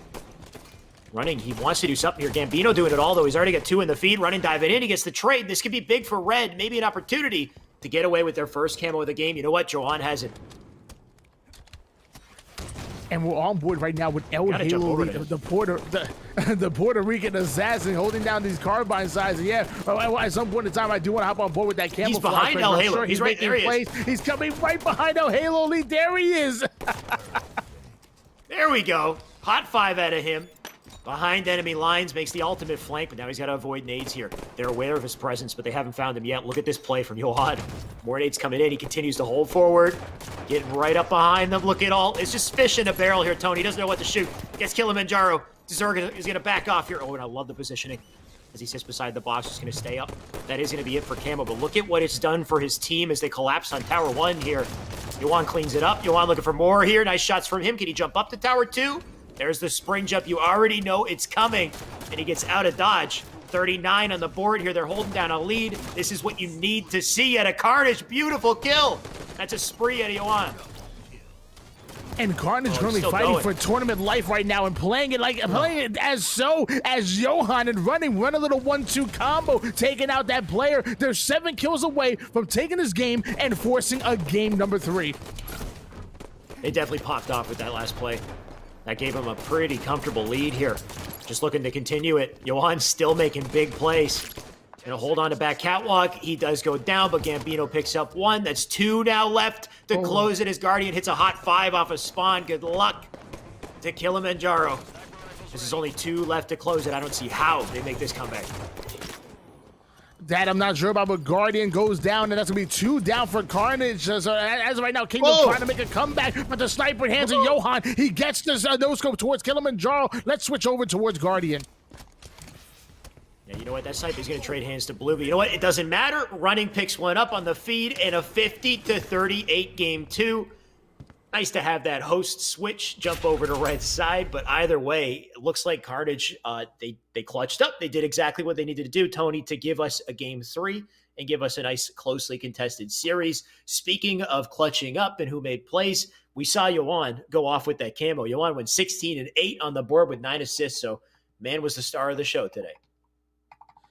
That he was, and now we're going to have both teams fighting for tournament life at this point, because they had 1 more loss, and that's it. We're already in the elimination bracket, so at this point, there's no coming back, no more chances. You either ice up and advance forward, or you go home much earlier than expected.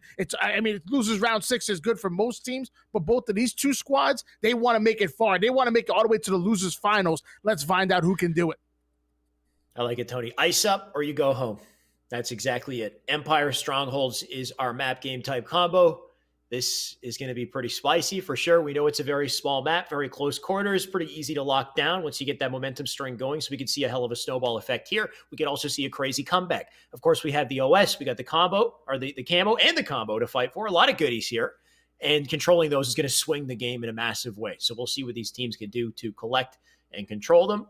We have Thin taking a short bathroom break, though, I believe, before we jump in. This is going to be, of course, a very important game, tournament life on the line for it. So you got to make sure you're prepped and you're ready to go. I agree 100%. And you know what? In a perfect world, I would say you want to get control both powers. But in a map like Empire, Overshield, it's so small. Your Overshield can get melted. When you get camo, you kind of hop over towards top mid, plan out your routes, maybe sneak up behind players here. But, hold on. Speaking of camo, Johan, show me something. Yeah, this was a great play from Johan. The fact that he didn't get hit by the nade there was huge because it doesn't tip off the enemy team as to where he is, and he doesn't stop, just holding forward here. He gets right into enemy lines.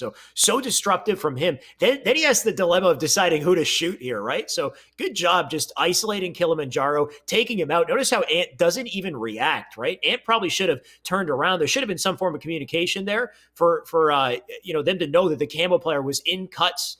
They could have done something to maybe isolate him earlier, but, Tazur, he got out of that. Yuan's still being sneaky here. This is your tried and true Tower 1 to Tower 2 movement is if ever you're in trouble in Tower 1, you got to be so ready for that quick spring jump. You get up to Tower 2, back to high ground, and then you got to look to bunker spawns immediately. This was such a well-executed play. The patience there from Yuan as well to get that final shot. It turns into a double here and almost a triple, right? He's still going. If he ices up here, he hits these shots. This would have been the cleanest triple. And honestly, I think he probably could have got it if running didn't get in there last second. And lots of times what separates the pros from, your average, champion high level players is, their ability to find opportunities and take advantage of it. And in situations where they know they're not going to win, they just sneak right out of it. So being tower 1, not an advantageous position, you take heavy fire, boom, getting over towards tower 2, sometimes even all the way up to tower 3 as well. Your ability to stay alive, every moment you stay alive, you're milking time for your teammates to come push up towards you and play your life. Yeah, it's a quick sequence, right? It's usually direct to tower 3. Here it is. It's just 1, 2, and then you're already on the ledge for the easy jump to 3. Bam. And then you're looking at bunker. You need to be ready for bunker spawn in that situation. If he's not ready for it, he can just get lit up immediately. So this is all textbook coming out of Yoan. And this is something that we didn't really see a lot of. If you rewind Halo 5 back to like 2017, the only person who would do this was Shotzi. And then it was, I think, 2018 when it started to become the norm, right? Everybody started to spring jump, hit that T1 to T2, and then we started to see it all over the place. But I really think that T1, T2 kind of started the trend, when we first saw that, it was so sick. But speaking of spring jumps, Tony, one of the best maps in the entire game to hit spring jumps is Plaza, and that's our next match. The final match, actually, in this series is going to be a Plaza Strongholds, and we're kicking it off with Tzver. Always love to see the meta consistently evolving and consistently changing, and it's no different here in year 2021. It's continuing to get better as people are more practiced and learning all these sneaky spots. As Scissor not using a sneaky spot, actually going right to the most obvious U-turn spot, and ends up dying fairly quickly because of it. Yeah, definitely a strat I've seen before. The issue with it, though, is it's a nade trap. And we saw him die pretty early there. Yoan, instead, though, he goes for the flank. And he does get killed. He does delay the yard capture, though, and that's pretty huge because it keeps the blue players back in yard. They're stuck focused on that. Gives red team an opportunity for an early 2 cap, some early points on the board, but Guardian not expecting the challenge there. Gets flanked, and you can see the pressure in the bottom mid already. And Running Jam going to take out El Halo Elite right there. Thin trying to get the revenge medal kill on his opponent, but it's not going to happen. As Gambino lands a nade right on him. Johan going to take out, and the Kilimanjaro somehow whips a shiny and puts it to the body, but not able to get down in bottom mid in time. Still gets the triple. Now looking for the over. Let him get it. Oh, come on, Ed. You're so selfish. It got a little scary there for a second, but somehow the man pulled out the triple, and he stayed alive, and he got the cap. So Kilimanjaro did everything he needed to do to make these plays. And you can see 2 more dead on the feed now as well. Running does get 1, and Kilimanjaro, he snuffs him out, takes him out quick. That's a spree out of him. That's a nest cap and a trip cap. And that's going to force Red on the back foot here. They're diving into yard, and look, the flank coming in. Kilimanjaro knows exactly what to do here. Sneaking right behind enemy lines is the young man from Canada, catching Gambino as well, putting in the damage, not able to get the kill, but he does end up getting the assist. Running, trying to defend his base, not gonna happen, and 3 down goes Carnage, and a trip cap in favor of Kingdom. Coincidence? I think not. Yeah, some massive timing they gained by diving into yard and disrupting that yard cap, though. It really just ruined this team, and look, the trip cap holds on. Tzver just going in, man. He's diving in. He gets out for a second with no shields. But he does keep that player weak. That player decides to cross him up in the dip. Now camo up as well. Tzver going to go for it. See if he can get it. Probably going to be a burn. And it's somehow not a burn. This man, okay, there we go. He's finally dead. And finally, it looks like we got a chance here for Carnage to get something done. And Johan trying to stay alive over towards top nest. He does have the security to go all the way over towards LR's side of things. Whiffing the melee, has Tzver in his spots, ends up getting the kill, and now is working on bottom mid. Great plays coming out of Johan and Carnage. Nice work for sure. They finally got 2 caps on the board. They can look to hold down center map here. Spawns likely in Cafe. As he does this, you can see a new spawner. Yep, they're all going from Cafe over to yard here. Yoan just sitting up on top yellow. He can wait for his opportunity to get the cross in and delay them. Bit of a double dilemma, though. He's got to watch his back over on Cafe as well. He will turn around to look at it, so I like this positioning from Yoan. Nice shots from him. Should be a clean kill, and it is, but he dies as well. Multiple slays left and right here. Big 5 at a Guardian. Guardian, can he live? Can't make it up to top mid. Gonna stay in the back of bottom mid. Honestly, I love those shots. He did everything he needed to do to hold on. But the pressure's still relentless in bottom mid here. Guardian, can he... Oh my god, the shoddy down in U-turn. Brawl continues, but it looks like a bottom mid cap. Kingdom fight through. And Guardian doing a fantastic job of playing his life towards U-turn, milking every last bit of it, but it didn't mean much because Kingdom still was able to slide into their DMs and steal bottom mid from up under them. It's 56-25 lead in favor of Kingdom. Running Jam, what are you going to do? Right now he's perched up in a pretty good spot. Got multiple players directly below him on the radar here. Looking to dive into the fray. He does get the kill, but he does die as well. They're still holding on to that 2-cap. Kingdom doing a great job here. They can push over to Nest also ultimately for free to get that quick Nest capture. That will likely be a trade over to Yard, but at this point, they are bleeding time here. We got a new camo coming up shortly as well. This bottom mid hill is going to be so important to win. And so far, we're just seeing trades left and right, Tony. And the camouflage is coming up. Johan going to sneak away with that one. Is he able to stay alive? It looks like he is, going all the way back to Nest, taking heavy damage, still alive, going back to open field. And look at that. Kilimanjaro not giving up, trying to finish off the kill. Johan not going to have any part of it. And now he's going to get Nest largely because of it. Great patience out of Johan there, letting him get his shields back, just waiting to get the execution headshot. Now he gets a nice Nest capture. You could already see him lining up the jump before he leaves there. He wanted that tricky angle, but he did get hurt on the way there, so he will make it to S4. Just going to keep his trajectory across the signs here, trying to get up behind this player on LR. Looks like he should succeed. Nice, easy melee. Going to continue to just interject right in between here. Get right behind the enemy lines. New players up and in the bottom mid already. And Johan, he's in the middle of all of this. Oh, he's going in for the challenge. He wants it all. It's a double team, though. He's quickly deleted. Some great points coming up on the board of red here, but they still got a mountain to climb, Tony. That they do, but I mean, they had a momentary trip cap for a bit, and they're all still alive right now, so in position to maybe defend bottom mid. At this point, Kingdom needs to do nothing but slay at this point, and here we go. 2 down goes Carnage. They do just that, and without any timing loss whatsoever, Kingdom end up towards bottom mid and steal that gap away. Fantastic efficiency coming out of Kingdom. Yeah, great work for sure. They got the quick cap. 2 of them go down, though, so great opportunity here for Carnage to quickly gain back bottom mid. They are pressuring Nest at the same time, though. They do succeed in bottom mid.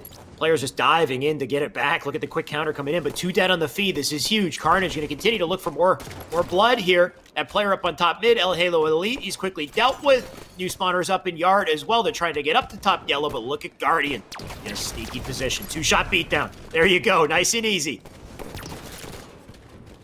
Guardian flying all the way up towards top goal to get that LR kill. Beautiful plays coming out of him. El Haley tries to go top goal to replicate his success, but he's gonna catch a couple of nades instead. And look at that, Kingdom once again on their back foot, they have to slay out. El Halo Elite, he's in bottom mid, but he sees the camo as well. He's also alone in bottom mid. A bit of an interesting dilemma for him. Player dies trying to get the camo, and you want to gonna pick it up here, and you want doesn't live because El Halo Elite is shooting beams, Tony. That was a sick burn right there. He managed to cap at the same time, but Kingdom too quick. They get the recap, or sorry, Carnage too quick. They get the recap, and they're gonna hold it down. I mean, Thin did a fantastic job getting the double kill with the shotgun, allowing El Haley to push towards Prius, but it didn't do much as Carnage came right back at him. Luckily, Kingdom so deadly off spawn, come back, take Pit back. Guardian's going back at Kilimanjaro though, and Carnage is trying to take Pit back. This is a free-for-all for Pit. It's a brawl for sure. You saw Guardian just bobbing and weaving with that shotty just to get that kill. But still 95 to 96 on the board. If we don't see ice, if we don't see perfect Halo here come out of these boys, it's going to be over. They're still fighting for bottom mid. I think Nest is being captured at the same time, so the bleeding stopped. 98 points, but bottom mid now capped. And I think that might be it. There is no way they stop him. Body shots come in. Kilimanjaro going to stand still, take a flurry of bullets because he knows he's won it. 100 to 65. That's a series. And with that, Kilimanjaro end up sending Carnage home and securing themselves a top 8 finish in the tournament. But I don't think their journey is done just yet. I know they actually have I want to say a Fire and Ice ahead of them. Actually, I'm sorry, excuse me. No, actually, the other LATM team, PK, is going to actually be ahead of them. So that, I mean, I love this Kingdom squad, but man, PK, this is the #1 Latin American team, and I mean, featuring the likes of tapping buttons. They got out of a close shave with the first LATM team with Carnage. It was a close shave. They made it out. They were good. They did a good job, of course, in our Strongholds game to finish it out. I'm looking at the scoreboard here as well.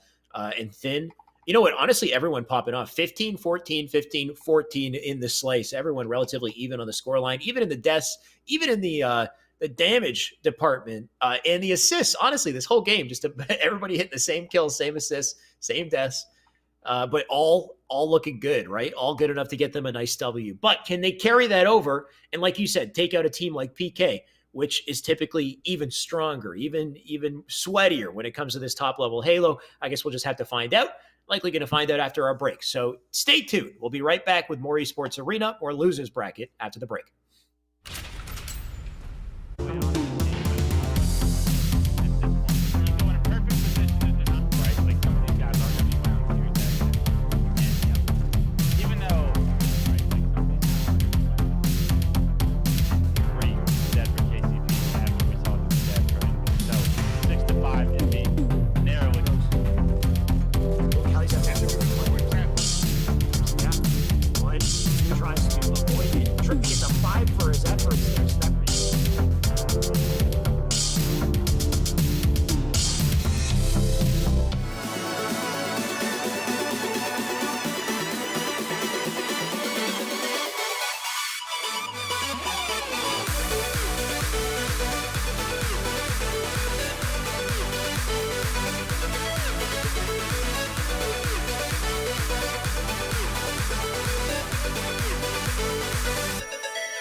are back with more Esports Arena, more Losers Bracket, more of Kingdom, who had a close shave for a little bit there in their last series, and they made it through. They took out a LATAM team, but they have yet to face another one, Tony, and it looks like this team is even stronger, even more of a competitor, especially from what we've seen historically. Not sure how they're doing today, though, but they made it this far. That is PK. Now, PK, of course, Atso, Drift, Pelu, tapping buttons. I've seen all four of these members individually pop off and collectively. So this could be one hell of a contest here. That's for sure. Tony, what do you think? Yeah, I mean, as I said before, as much as I love Kingdom, I think it's a good roster. I think they're a solid group of guys. I definitely think PK is just on another level. I think they hold our third seed for today, and rightfully so. This team is nothing to mess with. They've even pulled off a win in Esports Arena before, and usually only falling to the likes of Frosty, Bound, KCP. That's usually the only teams that are able to knock them out. Only really getting taken out by the big guns, for sure. So, like, by that standard, then, I guess, technically speaking, I would be voting on their side, right? Between these two teams, if we had to make some predictions, just put it out there, I think I'm siding with PK today. Tony, what are you thinking for your prediction? For this matchup, absolutely. I think PK is going to win this, and I will say, I mean, I want to say 2-0, but I think Kingdom have a little bit in them to take either an objective or a Slayer, so I'll say PK still wins this, and I'm going to call it 2-1. Okay. I don't think that's too far off. I think that kind of seems fair to me, especially considering Kingdom. I think they got a good amount of momentum under their belt coming out of that last series that they had. They were playing pretty clean. Kilimanjaro was looking pretty nasty as well. He made some great plays. So good to see, specific players popping off within that team, feeling good, hitting their shots. And I think that gives them a good leg up, a good shot going into this upcoming series. So I think 2-1 is fair, but I think it's also going to come down to the maps, the game types, really, what we go up against here. And I'm not 100% sure what that first map is. I don't know if you got a chance to see it, Tony, but I think that will determine how this first game might go for sure. I believe this is round 7. So if it is, I want to say it would be Stronghold Eden, then going to Slayer Regret, and then capture the flag on Fathom if it is round 7. Okay. Definitely an interesting one to start with. Eden Strongholds.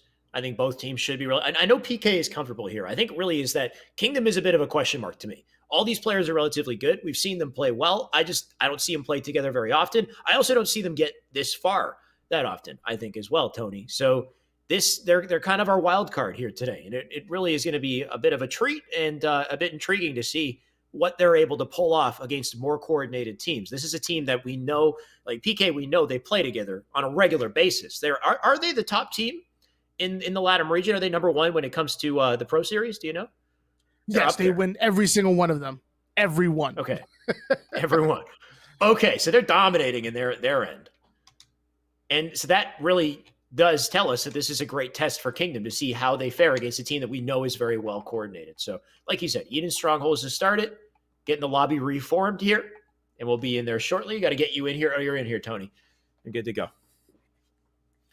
That I am, and actually, I just took a peek in and yesterday, last week's matchup. It looks like PK actually did, they did compete, and they actually got top 6. So the only teams that beat them out were Legends, featuring Legends, Snipe Drone, and Kimbo and Jimbo. Then you have Demon Mode, that was the team that Spartan was on. KCP.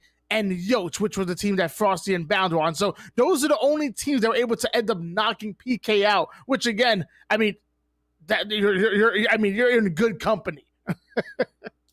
Yeah, definitely the juggernauts of that week, and kind of more understandable that you had the Yoch team and the KCP team, whatever it was, Demon Mode or whatever you said, but. Legends and PK, that would have been an interesting series because I feel like Legends and PK, that one definitely could have or probably should have went down to the wire if it didn't. PK may be a bit of a rough day for them in that regard, right? Because I would put them as number 3 in my expectations on their placement there. But top 6 finish for them. Recently, I think it's been kind of rough for PK. I think if we rewind back to last year and look at some of their performances from there, and maybe the competition wasn't quite the same. Who knows? I know we're getting some crazy juggernauts in our recent Esports Arena tournaments, but if I go back to the end of last year, I feel like PK, they were consistently like top 2, top 3. If they were under 3, this was like an off day for them,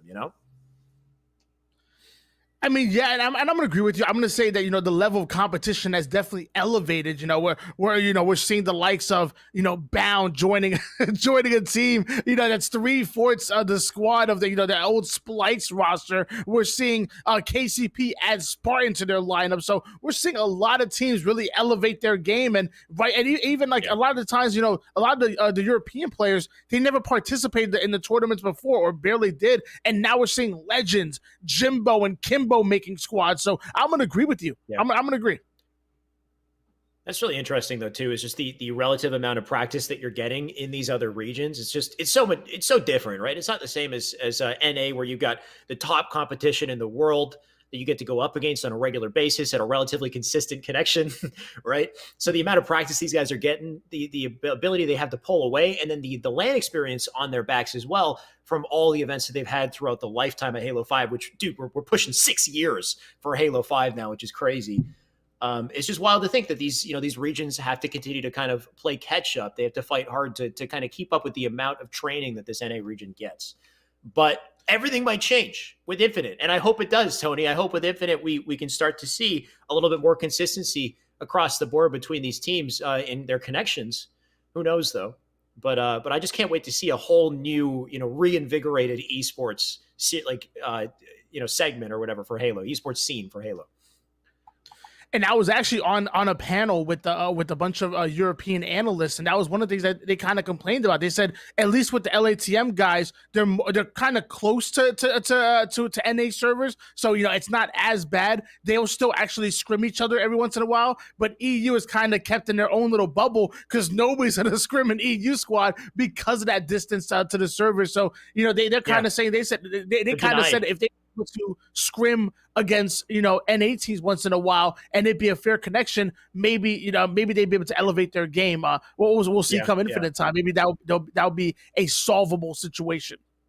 Yeah, and that's it too. Like you said, they're denied practice that they should and would need to continue to improve to get to that level. So unfortunate. But beyond that, I think having a game like Infinite's going to upgrade the size of the communities in Europe, in the LATAM region. So I thankfully we're going to see more players there, more competition there. Either way, let's get back into this game, Tony. Looks like we're finally getting into it. It's Strongholds on Eden, and shout out to Miroku in the chat, who says that this is round 2 between Kingdom and PK. They have already played, and Kingdom lost 0-2 against PK in the winner's side of the bracket today. So PK, they're just looking to continue the decimation, apparently, Tony, and try to give us another 2-0. Kingdom, who knows? They're losers bracket Kingdom. Maybe they're fighting back harder. But that does give us a bit of an introduction to how things might go here. Let's see. Drift, kick it off. Yeah, first 100 going to take the win. 12 minutes on the clock here. You have a couple power-ups of control as PK Drift is going to get away with that overshield. No player left behind, though. Then tries to get behind enemy lines. Not going to happen. And Drift actually electing to go for the blue cap first and then maybe go for rockets after. Despite the lag, it looks like he will succeed. Still got that OS to work with here. Makes the rotation out through blue. Got multiple teammates with him to give him the comfort as he makes this rotation, but it looks like he's lost 2 of them. Can't seem to even jump up to snipe right now. Does he get a kill, though? He will at least get a kill here. Holding it down from blue window. Doesn't really have the opportunity to push up much further, but he will opt to do it anyway. Shots into El Halo Elite here. Going to back him off. Drift, though, he's just getting too much pressure from all angles there. He'll go down. Tapping buttons, looking to pick up the pieces. And tapping, he can't ice up, can't hit it. Still 0-0. And that was a beautiful nade that was thrown early towards Blue Alley. I'm gonna take out my notepad and make sure I put that one in the books. That was textbook. PK ends up getting the first couple of caps on the board, but Kingdom bouncing back, and now they have a 2 cap. They also have put the Pittsburgh Knights 2 down. Right now, Pelu is essentially in a power position here. If he sits on that window, so much you can accomplish just sitting on the window, lighting up catwalk. He's gonna look to get back there as well. Maybe opt to go outside instead. You can see tapping buttons. His teammates already have 2 kills here. Remaining 2 players up on top cap. Players spawning up in blue as well. They're diving out. Pelu has yet to do something really effective here, though. He's making the rotation out through blue. So maybe we could see a blue band cap. But you can see 4 players in blue base right now. They're pouring out here, and Pelu's going to have a lot to deal with in just a second. Oh, doesn't win the fight. Kilimanjaro able to get a clutch kill right there, but Atso bouncing right back over towards him. Atso also auto-stabilizing, challenging that player towards tower. No fear in the dojo. Atso just over here bullying Thin, and finally Thin's gonna go down. Atso holds on for sure. All while that happens, Kilimanjaro secures the rockets and the kill as well, and the OS. He's got it all. He's greedy. Gonna rotate his way over to tower, maybe get himself a camo. Who knows? He wants it all here. Looking for it. Camo might not be up yet. I love this spot, by the way. Cheeky spot. He's sitting up on the wall. Trying to play patient here. Whiffs the rocket. I think that camo must have been picked up. Either way, you know what? It's right above kill. Oh, he doesn't see him yet. Melees go in, though, and it looks like he will succeed in getting the kill. No more OS, but he did his job, Tony. He made it. And that camouflage player playing very well, very sneaky, almost able to defend Catwalk single-handedly, but Kilimanjaro was ready for him, hits him with the melee, finishes him off with the pistol. Then also going to take out tapping buttons off his screen here as Kilimanjaro hunting this player down towards blue light, almost able to get the kill, and finally takes out Belu. These players are absolutely cracked out. Yeah, and I mean, despite Kilimanjaro getting that kill on Camo, they didn't capture Catwalk, though. They've been holding it down, so finally Kilimanjaro has a second round here. He's going to try again with Catwalk, but now he's getting pressured from multiple sides, and he's not able to succeed yet again. So PK scrambling their way back in here, Tony. They managed to secure a lead off of that Catwalk control, and they're looking for Nest as well, so we might have a temporary trip cap in the making. A 27-22 lead in favor of PK, and as of right now, Drift trying to defend Turbine right now. Has a player in front of him, puts the shots down, but the 1-2 combo comes in, and your Pittsburgh Knights are currently 3 down. That is good if you're a fan of Kingdom. Whoa, what am I looking at here? Okay, Pelu. A couple of these moments here where we see players just getting caught up. Either way, Atso rotating the tower. Okay, he's down 2. You know, all while this happens, the unfortunate reality is there's a trip cap on the side of blue, and PK, they're now looking to fight to get it back here. Got one over in blue Ben, but he's challenged by Ant, who takes him down, gets the reset. Well, that happens, though. We got one cap on the side of PK to at least stop the bleeding. But everything is it's all going to come down to this OS in Camo, though. As you can see, they're going to be up shortly here. El Halo Elite looking to opt for the rockets instead. Grabbing those rockets and shooting his way over towards Overshield, but little does he know, Atso actually has the Overshield, so actually both power-ups going in the hands of your Pittsburgh Knights. Now they put a double cap largely because of it. I don't know what happened. Their Kingdom had control of OS. I don't know if they just weren't aware of the timing. I'm not sure what happened. Yeah, I mean, he elected to grab rocks. Like, we saw El Halo Elite right on top of OS, but he decided to go for rockets instead, just completely missed the OS timing. And now, like you said, PK has complete control. Atso gonna get the easy kill with the help of tapping buttons, going back up to tower here. He knows the spawns are in tower. Look at this play. Nice shots on it to Zur. He gets the kill. Another player up. And I love the nades he drops behind him. He's trying to live here. Look at these shots. Atso, are you kidding me? He hits a hot 5 around the stronghold, and he's still alive. Okay, then finally they managed to snag the guy. But look at what he did. This is a trip cap and a lead now on the side of PK. And those are the plays that matters, those pivotal gunfights. So you can play an entire 15-minute game of Halo 5, and it's going to come down to about 7 or 8 plays. That's one of the game-winning plays right there as they hold on to the trip cap, 60-47 in favor of Pittsburgh Knights. Plays like that definitely swing games, and you're right, we see it on the board right now. A trip cap still being held onto by PK. 2 players pushing up into Nest to stop the bleeding here, but the nade comes in. That nade's going to do some dirty damage, but it looks like, you know what, they backed off. They didn't cap it yet. Now they have it. 71 points here. They're still getting time, still bleeding away. 2 players will dive up and just delete tapping buttons. So we do see some fight coming out of Kingdom as they all rotate their resources to Blue Ben, but that does give Atso an opportunity for Nest. So pressure on from all sides here, and you can just see Kingdom scrambling to fight back. That they are still on board here with Atso, who's currently trying to hold down this red nest, able to get it. So now points going back in favor of Pittsburgh Knights. Kingdom had a little bit of momentum on their side, but it's been quickly neutralized. What are they going to do while on their back foot? It's all going to come down to these power-ups. I heard somebody plant one on the body, and it looks like Pelu's the one who's got the OS. The camo should be in the hands of Blue at the very least, so Kilimanjaro does have camo. Hopefully he can make a play with that. We can see Pelu on screen, of course. OS sitting in Blue Ben. There we go, Kilimanjaro. Honestly, the comeback on the shoulders of this man if he can make a big play. But they're aware of his presence here. They're already getting the nades in. And you know what? I think he's going to die here. Yeah, that's rough, man. He needed to get out of that. And for every one or two things that Kingdom does right, PK bounces back and does about 4 or 5 things even better. They continuously bounce back, holding another trip cap. Finally, Kingdom able to come back and put a cap of their own, but they're not locked in. You know, tapping buttons is impossible to take out on the catwalk. Kilimanjaro look like getting a clutch kill right there. So finally, they're gonna bounce back and put 2 caps on the board. But the damage has been done, Alex. Yeah, this is it right here. We need to see perfect Halo out of Kingdom. We're still on board with Kilimanjaro. He's lost some of his teammates. He's getting shot in the back. He's going to get killed here as well. If they get this cap, I think that might be game over. They're uncontested in Blue Bend as well, so I don't know if Kingdom threw in the towel. The Drift is just sitting with his controller down. He's playing again, but I think that might be it. They're going to do everything they can to get the red desk, but it's reset, and now they do not have time to make that comeback. That is a game at 100-61. We talked about it before the series. PK have already 2-0'd Kingdom. They're looking for a 4-0 here, Tony. They got 3-0 now. We got 1 game potentially to close out the series. Fantastic job by Kingdom, but even better job by Pittsburgh Knights. I believe it was Atso that might have had close to about 20 kills or so. Yep. He was absolutely going insane. Every time I was watching the kill feed, it was him. I'm going to put a guess. I'm going to say he put up 19. Maybe not quite 20. I'm going to say he put up 19. Good guess. 18 is the total kills. Ah, damn it. I don't know if you. I can't tell. I can't tell if you checked it though. You know, you could check it and just guess real close, make it seem like you're a good guesser. You know. don't, I will say, midway through the game, midway through the game, I did check the stats and I saw he had 11. Okay. So, but as far as the ending, I was honest. I swear I was honest. I just guessed it towards. But midway through, I checked the scoreboard. I was like, oh, he has 11 kills. Everybody else is behind him. He's putting in work. All right, I'll take your word for it this time.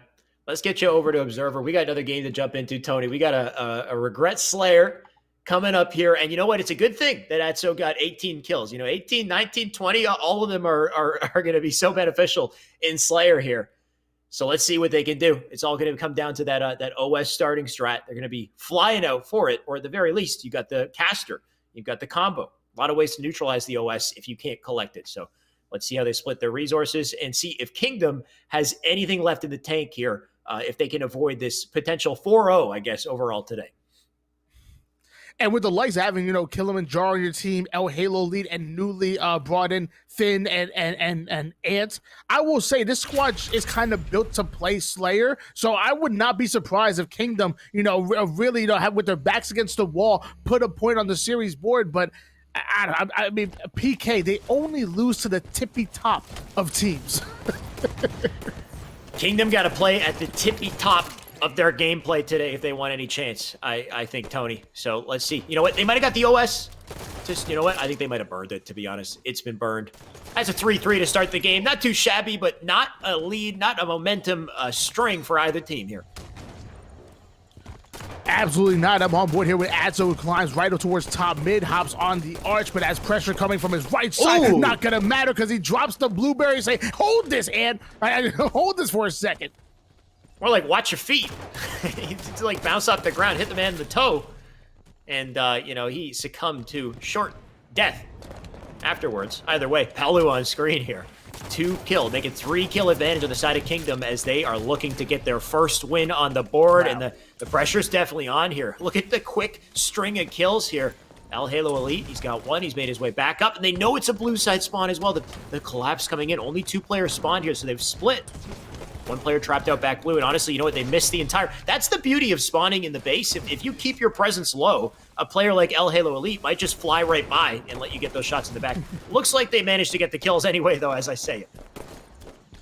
And I said it before, Kingdom was built to be a slaying team. You know, they once had Bones on their roster, who's not a bad player, but I think Bones helped them be more objective, efficient. With this new squad, this new lineup, they're all about slayers. They're just leaving it all on the line and saying, hey, we don't need objective efficiency if we just win our individual gunfights. 14-9 lead in favor of Kingdom.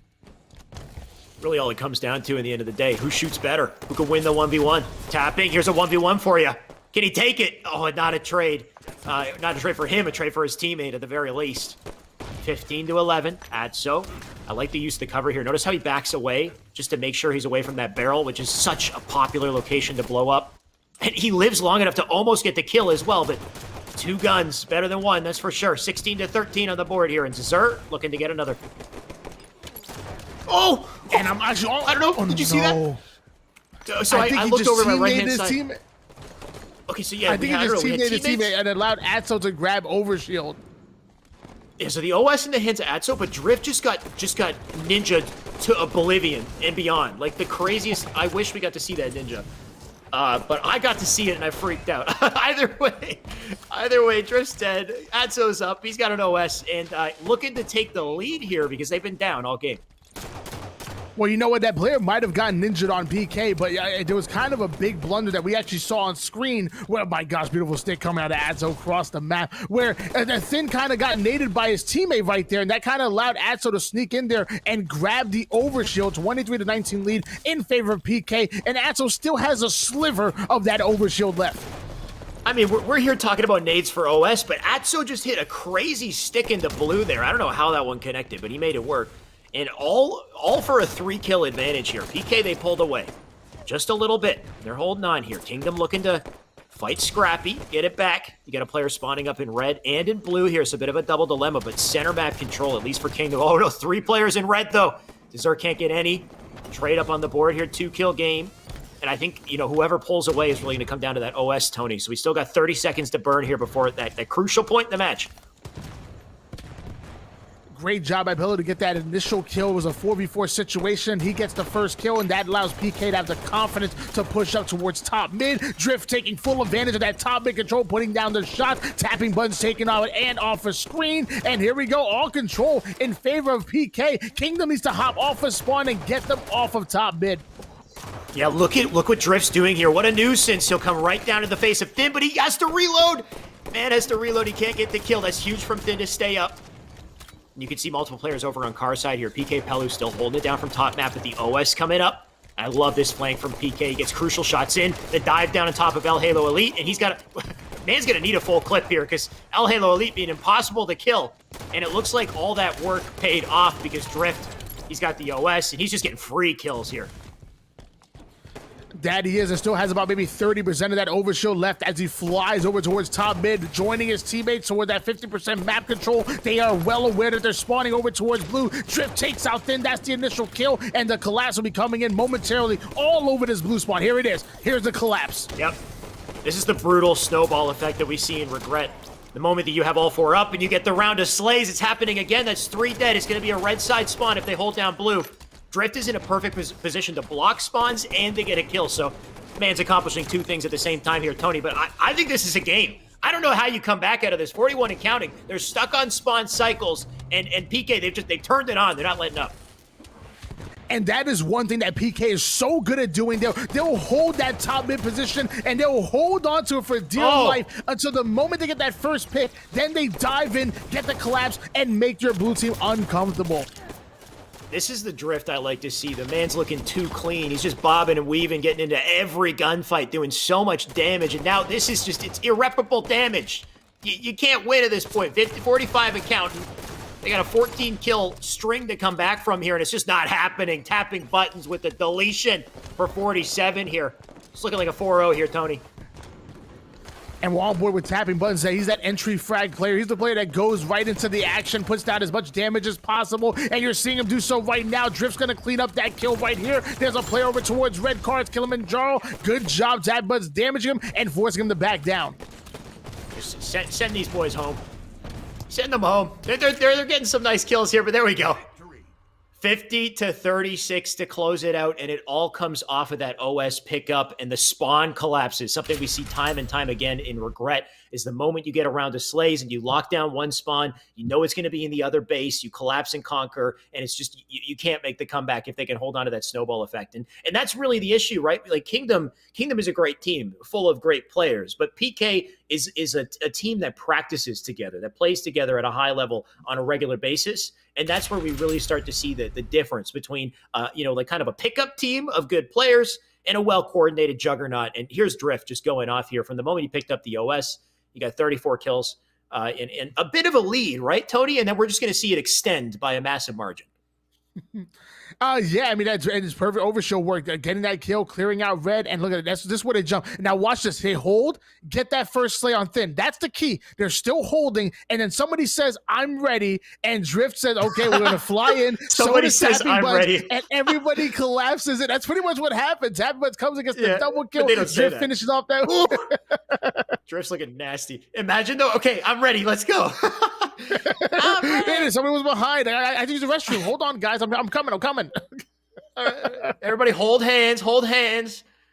Yeah, they're going to dive in here. The spree. And then he's sitting on the bottom of the base to make his way back up to the hallway. I think he gets one more hot kill before he goes down here. I can't remember. Either way, but we saw the score before the push into blue, and then the score after there it is. Oh, that was that last kill that he gets. But just the difference in score, what was it? I think it was like a 5-kill differential going into blue base. And then after they come out the other side, it's like nearly 20 kills that they've created as far as the gap. So that's how crazy it is on Regret. And that was a 2-0 for the series. But like we said, PK already played Kingdom, and they 2-0'd him. So for today, PK hitting a hot 4-0 on the Kingdom there, and PK getting some momentum that they're going to need, Tony. I'm pretty sure we got only Juggernauts left in this tournament. Oh, absolutely. I was looking at the board, and I mean, you're looking at PK. They're going to go against the winner of Fire and Ice and S2N2, which we kind of saw earlier, and obviously, I mean, great job to the young boys in Kingdom. You know, we've seen them do some incredible things in the past, and I want to see them get even better. You know, watch the film, jump back in. I want to see you guys next week putting in that work. But man, it's all about PK and the rest of this elimination bracket. The teams that stay together, slay together. I don't know if that's a term, but I'm going to make it one now. But maybe if Kingdom stays together, maybe they can make some progress. They can practice. Either way, we got more tournament to play here. We got more losers bracket matches and only great teams left to watch and to witness here. So it's going to be an exciting time. Don't go anywhere. We'll be right back after the break.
And all of that was muted, and that's a shame. Welcome back to the broadcast. Welcome back to Esports Arena. We have more Losers Bracket. We have more action to cast and more incredible matchups to witness, Tony. So let's get into this, because just recently we saw PK kind of barrel their way through Kingdom to take on that series. PK has another competitor now, and it's another competitor from the LATAM region.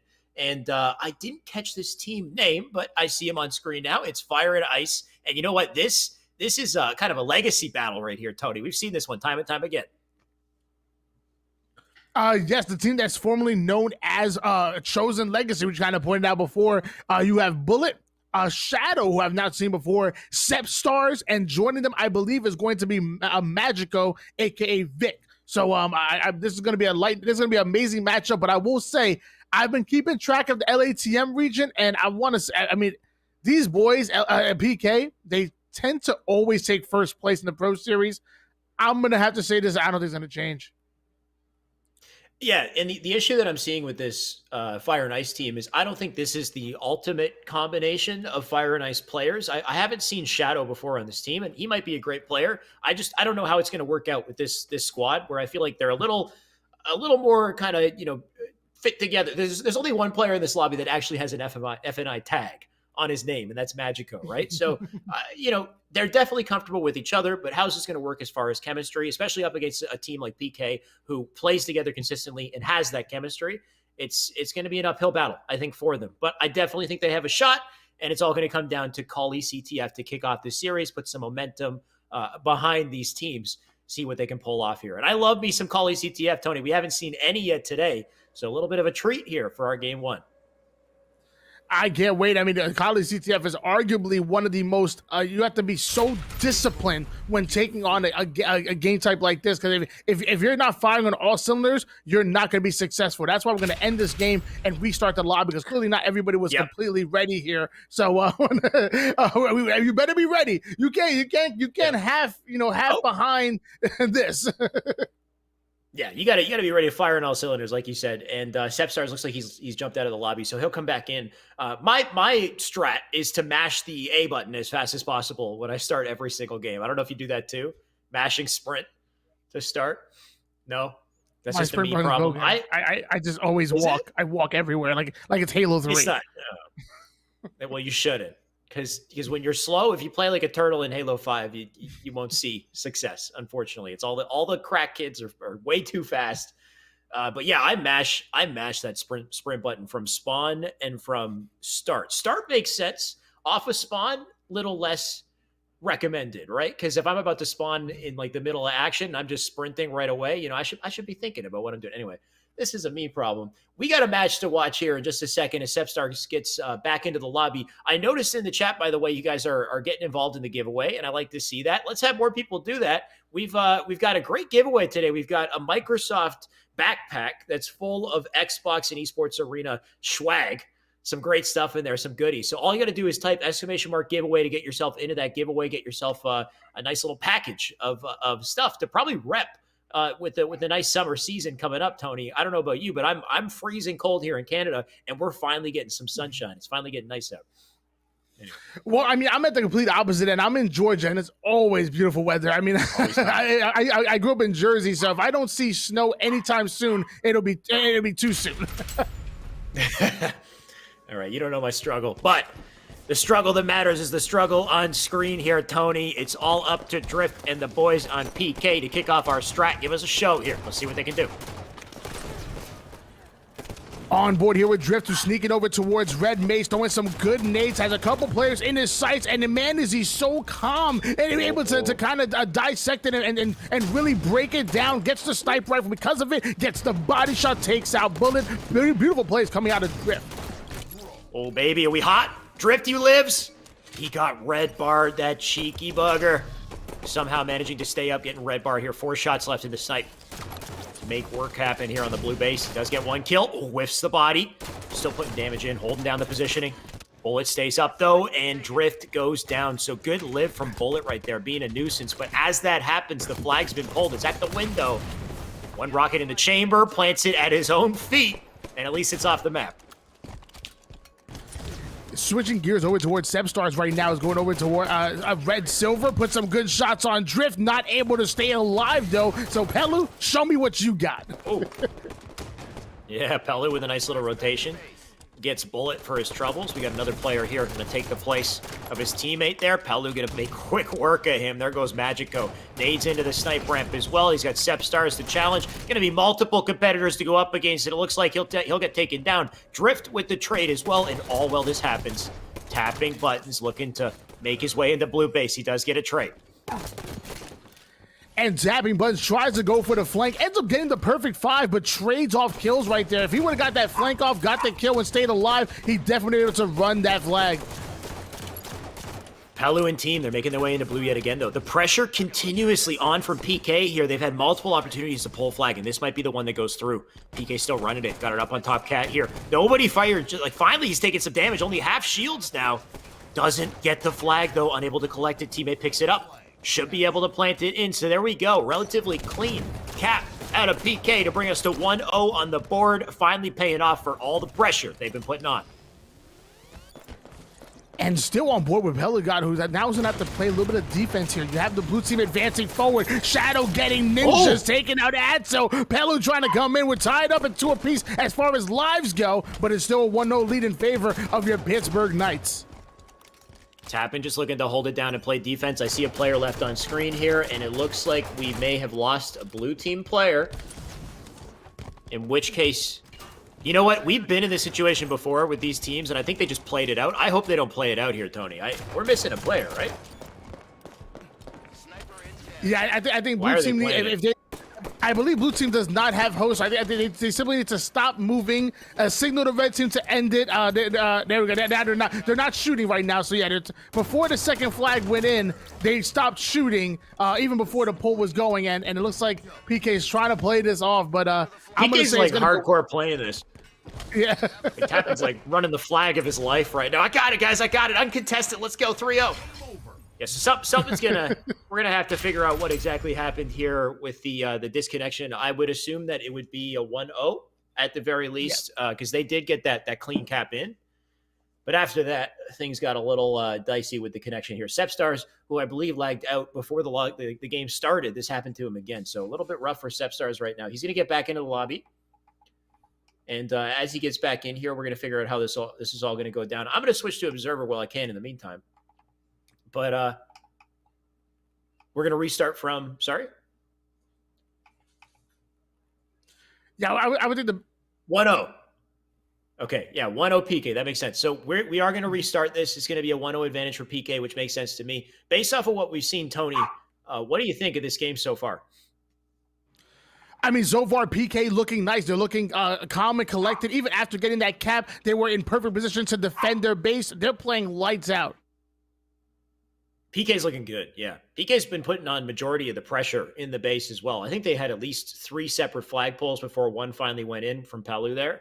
So it's been rough from Fire and Ice from the get-go. And I think a big part of that comes down to power weapon control off the rip, right? You had Drift who came in. He secured the snipe. He got a couple nice kills to start.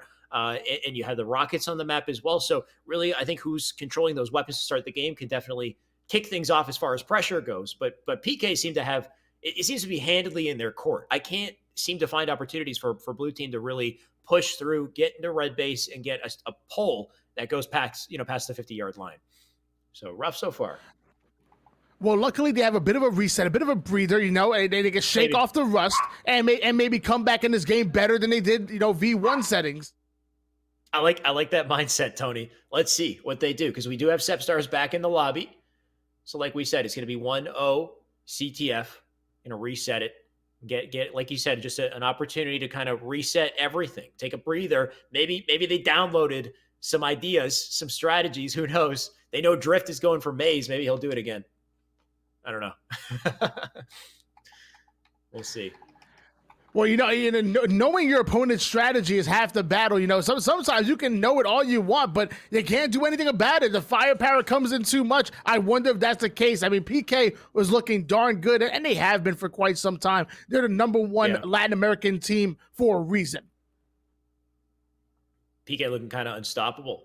Kind of curious to see how their tournament run continues. If they do make it through Fire and Ice, they're only going to have tougher competitors from there, right? Who do we have left? We've got PK, Fire and Ice. We've got KCP with Spartan. We've got Frosty's team. That's Frosty. I call it Frosty's. It's C9 and then Frosty waiting in grand finals. And I think we got to have at least one more team. Do you know? I know S2N2 was in the tournament still. And actually, at this point, excuse me, not on the screen here, but they actually got 2-0'd by Fire and Ice. So never mind. Oh. S2N2 is actually not in the tournament. I apologize.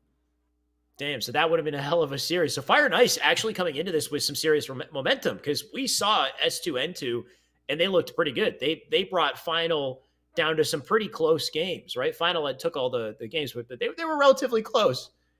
So that's a good look at a Fire and Ice. They got some momentum.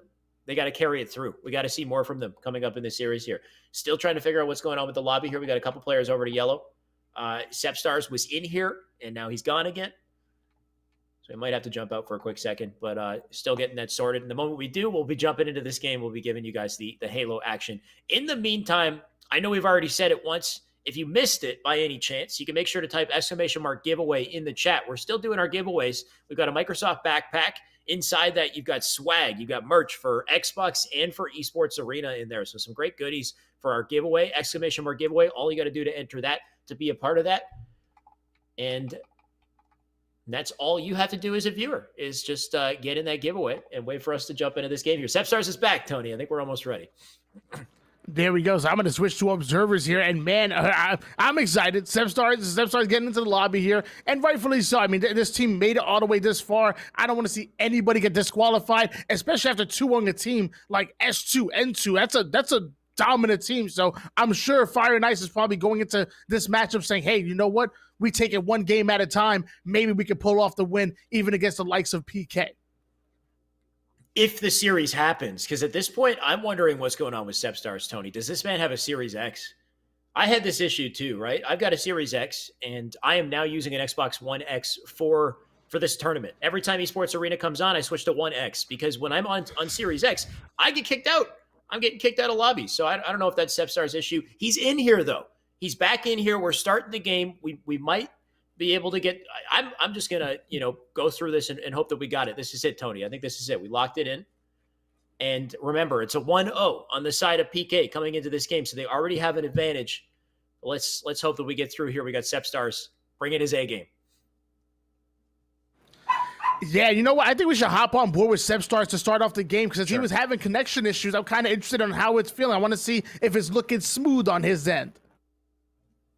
We're going to find out. Callie CTF, once again, tried and true game type for Halo 5, one of my favorites.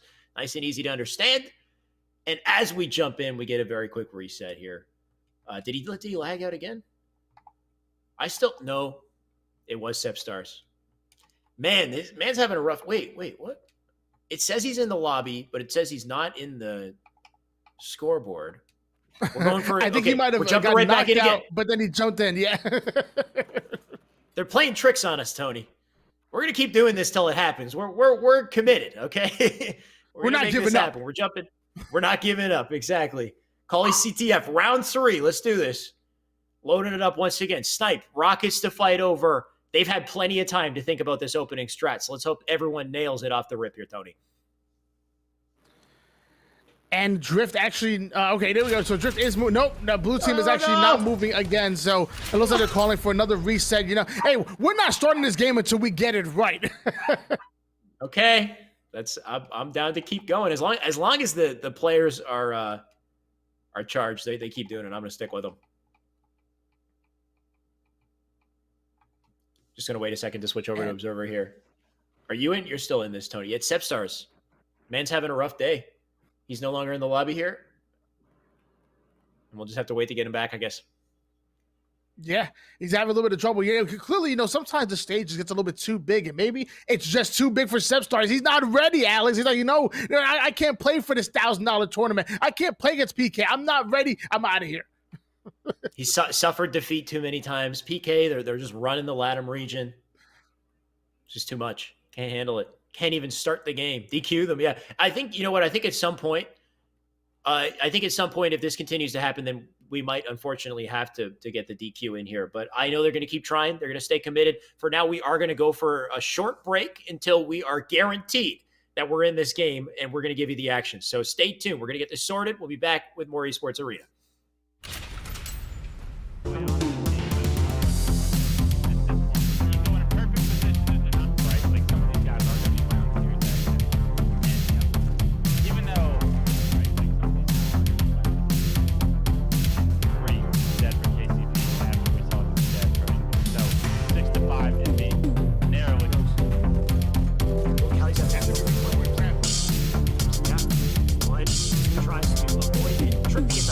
For his efforts.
back with our esports arena tournament, and it's game on. We wanted to make sure we'd be in the lobby when we came back, and yes, we're in the lobby. Remember, it's 1-0 on the side of PK, or at least that was the score until Fire and Ice put an early cap in, and they've been playing hot off the start here, Tony. It's already 1-1 according to our total score line here. But tapping buttons, looking to fire back. Daddy is, we're kind of tied up a piece right now, and Drift getting a beautiful shot here, and 3 PK members over on Snipe's side. This flag might just get relayed. Yeah, it's still being relayed here. Still looking to collect it. PK holding it down, looking like a turret. Put the shots in. He's got a sniper in the back pocket as well. Trying to make a flank over here, but he doesn't have an immediate angle on flag. There we go. Right into the booty. And he doesn't do enough to get this stop on the flag, but I love his accuracy, Tony. He's hitting flawless shots. And Magic are going to take him down, so let's switch gears over towards Atso, who gets a great kill on Bullet and tends to retreat there towards Red DMR and spots the player trying to go for the flank towards Red Elbow. That's going to be big. Oh, how did he catch that? Yeah, he threw a hell of a stick here, looking like a pitcher in baseball. But in the meantime, Bullet, he's going to collect the flag, make it up through Snipe here. Does decide to stay alive just a little bit longer here. Going to try to get the flag across. He should be running it still, I think. You know what? We got a counter flag going out instead, so I like this play from Bullet. He made a rotation through. He's got a huge defensive kill. He's going to dive down to bottom mid as well, looking for more blood. Oh, tell me he gets that. So also Bullet making a huge play, staying up. And he got the re for that as well. But all while that happens, the flag sits out top lift. Nobody collected it. Bullet comes back for the flag and somehow gets the touch. So this man just did a full tour to map there, Tony. He got her all around the map. You know what? Actually, it might lead to a cap at this rate. And both teams needed to get two more caps on the board, but however, we're looking at Fire and Ice putting their second cap in. Now they only need one more, while PK has to put in 2. What the heck? Sepstars, he not only did he connect back into the lobby, he just like switched his connection to fiber or something, Tony. Man came out hot out the gate here. The entire Fire and Ice team looking great. They're leading now. They're looking to continue to hold it down here. Shadow getting burned, though, on the snipe ramp there. In the meantime, Bullet and team, they're wrapping around through Alba, looking for the third and final flag here. And the pressure's definitely on. Bullet's been the star of the show so far, Tony. He's still living, still putting in the damage. And PK did go 3 down. Eventually, at this point, they just went 2 down, and that's when Fire and Ice was able to pull that flag. Drift trying to stay alive with the sniper rifle, ends up getting the trade-off kill, and I don't know what's going on. Is that flag out? No, it never made it past the window, Alex. Yeah, PK right now struggling. They need to regain their footing, but as I say that, no, Sepstars, no. He's lagged out of the lobby once again, Tony.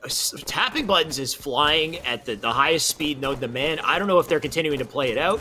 I see Fire and Ice. They already look like they're giving up here, understandably. It's near impossible to win a 4v3 objective. So I'm getting the word from the producer right now. What was that? They have to play it. Really? I'm getting the word from the producer that they have to continue to play it out. After all the lagouts here, we've given them enough tries, enough chances. So I think, unfortunately, Tony, Fire and Ice are going to have to weather the storm somehow. Yeah, I mean, and at this point, Fire and Ice only needs to get one more cap, while PK has to put one more as well. So it's going to be very tough for them. But I mean, sometimes you lag out too many times. There's only so much a chance that we can afford to give out. As Pelu getting a beautiful kill, also taking out Shadow as well. And here we go, Drift advancing forward, trying to finish off these last couple kills so they could possibly win the game. What a brutal situation. Note that it's actually 2-2 on the board because PK had already capped 1 from the previous game that we were playing. So at this point, this is the final flag to close it. PK Pelu, he's got the snipe to lock it down as well. And this is the issue with 4v3, is it's just so difficult. Tony, I'm sure you've been in a million different matchmaking games, 4v3, and just the game's over the moment it happens. They're going for a third. This is technically a 4th flag, but this should be a game over. Yeah, it definitely is going to be game over at this point. They already have won the game. At this point, it's just icing on the cake. They just wanted to see the victory screen pop up on the board, and it looks like the series is going to end up being 1-0 in favor of PK. You know, it is unfortunate to see that Sepstars wasn't able to stay in the game, but you know, I mean, you got about maybe 6 or 7 chances. That's more chance that other organizers would allow you. He had many chances. and he's going to try yet again. He's back in the lobby, and we're going to hold our breath and hope that he can stay in for this following game. Because like you said, it's 1-0. It's a best-of-3 series. So technically, they still have a shot to make a comeback, but he'd have to stay in. I don't know I don't really know the ruling on this, Tony, but let's say we get into game 2, and then he disconnects halfway through game 2. Do we go through the whole shenanigan again, or do we just say, screw it, it's a 4v3 game 2? I'll wait for the word from the producer on that one as well. But well, technically, you can't play I don't think you can play Slayer 4v3. So if he keeps lagging out, eventually, yes, I think they're going to get handed the DQ. So what I'm hearing from production is that they will have to play it out if Sepstars lags out of this following game. I will say that 4v3 Slayer is their best chance of winning a game. Tony, 4v3 Slayer, when there's no objective to worry about, you can make it happen. I've won 4v3. I mean, this is a very different scenario than what I've played. Yeah. But I've won 4v3 Slayers before. But let's say they win it. Let's say they go, Sepstars lags out, and they ice up, and they play God mode, and they win. They're not going to win what comes next, which will likely be a Strongholds, right? They're not going to win a Strongholds 4v3. It's not going to happen. So I'm actually surprised we allowed that to happen. We've had this scenario happen like HCS tournaments before, where like teammates couldn't make it with the third. No, they were allowed to play the objective, but they got DQ'd automatically in Slayer, so they would have to win a 3v4 in the 3 objectives before and they couldn't even go to game 5. Otherwise, boom, they were gone. It was pretty crazy. I think Clutch actually had a story about that where his teammate actually was actually in jail. Clutch had a story about that. Yeah. During the tournament or pre-tournament? How does that even make sense? During the tournament, his teammate was in jail. Went to jail. And then did they win the series? Or? They got bailed out. They actually won a couple of series. They won a couple of games in the winners round. Then they got knocked into the losers round against a match against a team that probably wouldn't have beaten them. And then like they're playing through the loser bracket, they're trying to stall, and eventually the teammate ends up coming in. So I don't think they even had to play even one match in the losers round. But they got bailed out. They came in, and they did pretty well too. They did pretty well throughout the losers bracket. I'm pretty sure it was Clutch that had that story. That sounds like a movie narrative or something, right? Like that sounds like a storyboard right there. You could make a film out of that. What the heck? You know when they make the joke, T2, where's T2? I don't see T squared. Oh, and everybody says T2's in jail. He went to jail. Except T2? This time it's real. You know what I mean? For whoever this player was. This time this person literally went to jail. That's pretty funny. And thank you for the banter there, Tony. It allowed us to make it through this little segue here. We're jumping into game 2, and we're praying that Sepstars doesn't go to I guess the proverbial jail, which is you're disconnected from your internet, you can't play. Well, so far I have my secondary screen on him, and he is moving perfectly fine. He even almost got the sniper rifle, so he's going to get taken out. Pelu actually 100% did have the overshield and has about 50% left, and we have a 4-0 lead in favor of Pittsburgh Knights.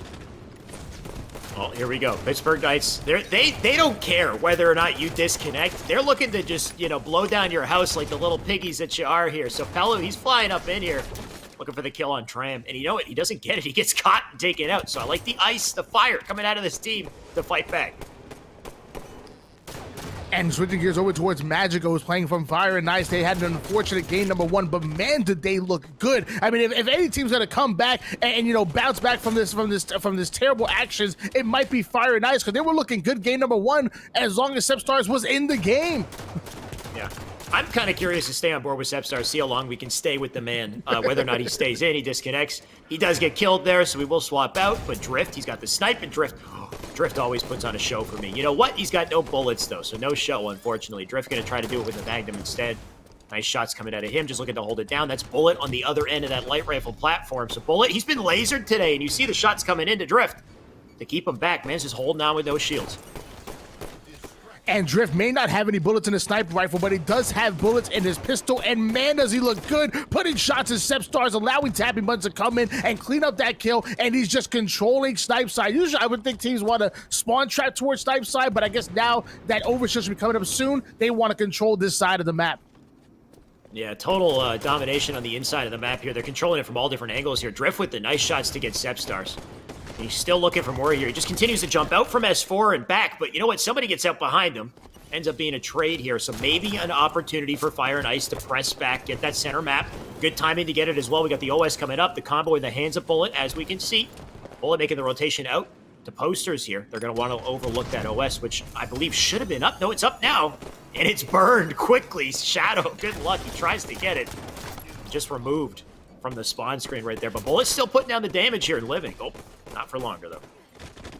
And that plasma pistol is darn powerful, especially in the right hands. You can make plays with the plasma pistol as Magical sneaks up behind Atso, gonna get that kill, has another player in his sights, almost gets the double kill, and tapping buttons, letting him know about it, shooting that dead body, making sure that those zombies are gonna be coming out of that one. Body shots coming at a PK. These guys know each other pretty well, Tony. There's some, I don't know if I want to say bad blood, but there's history.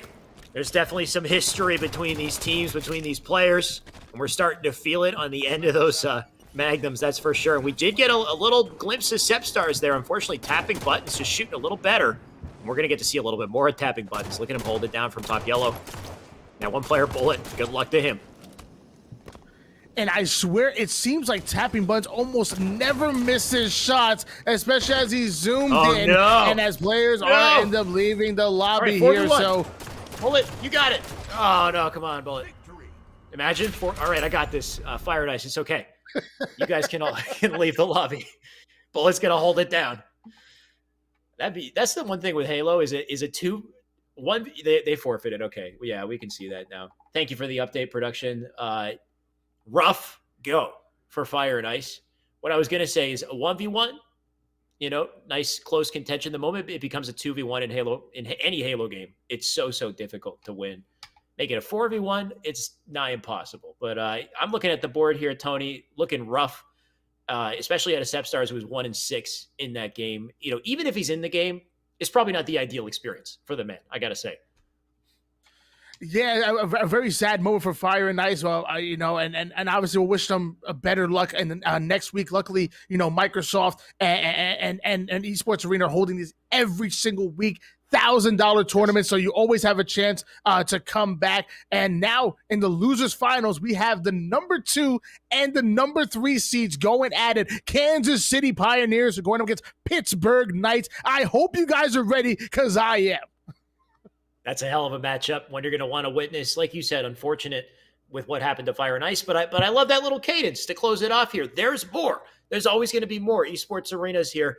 Just wait for that next week instead. So hopefully Sepstars, whatever the issue is, he figures it out, and he's ready to go come next Sunday. But focus on this Sunday, of course, like you said, PK, KCP coming up next. So don't go anywhere. We'll be back after the break.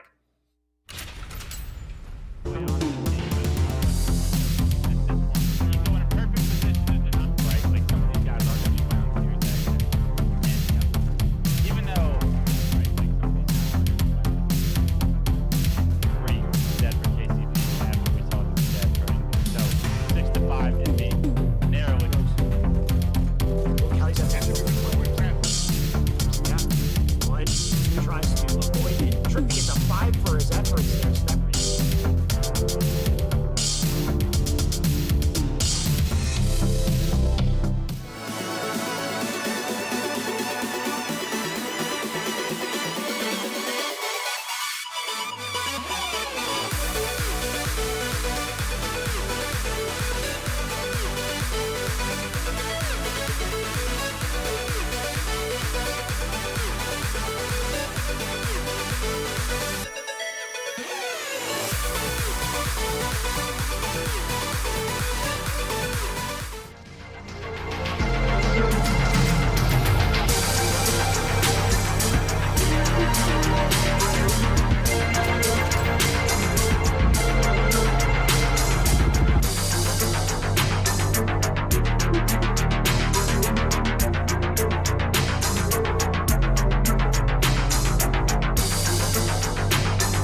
we are right back at it. There we go. Right back into the fray. Of course, we've got more esports arena, but we're just inching our way to the finish line here, Tony. All we got left are 3 teams left in this.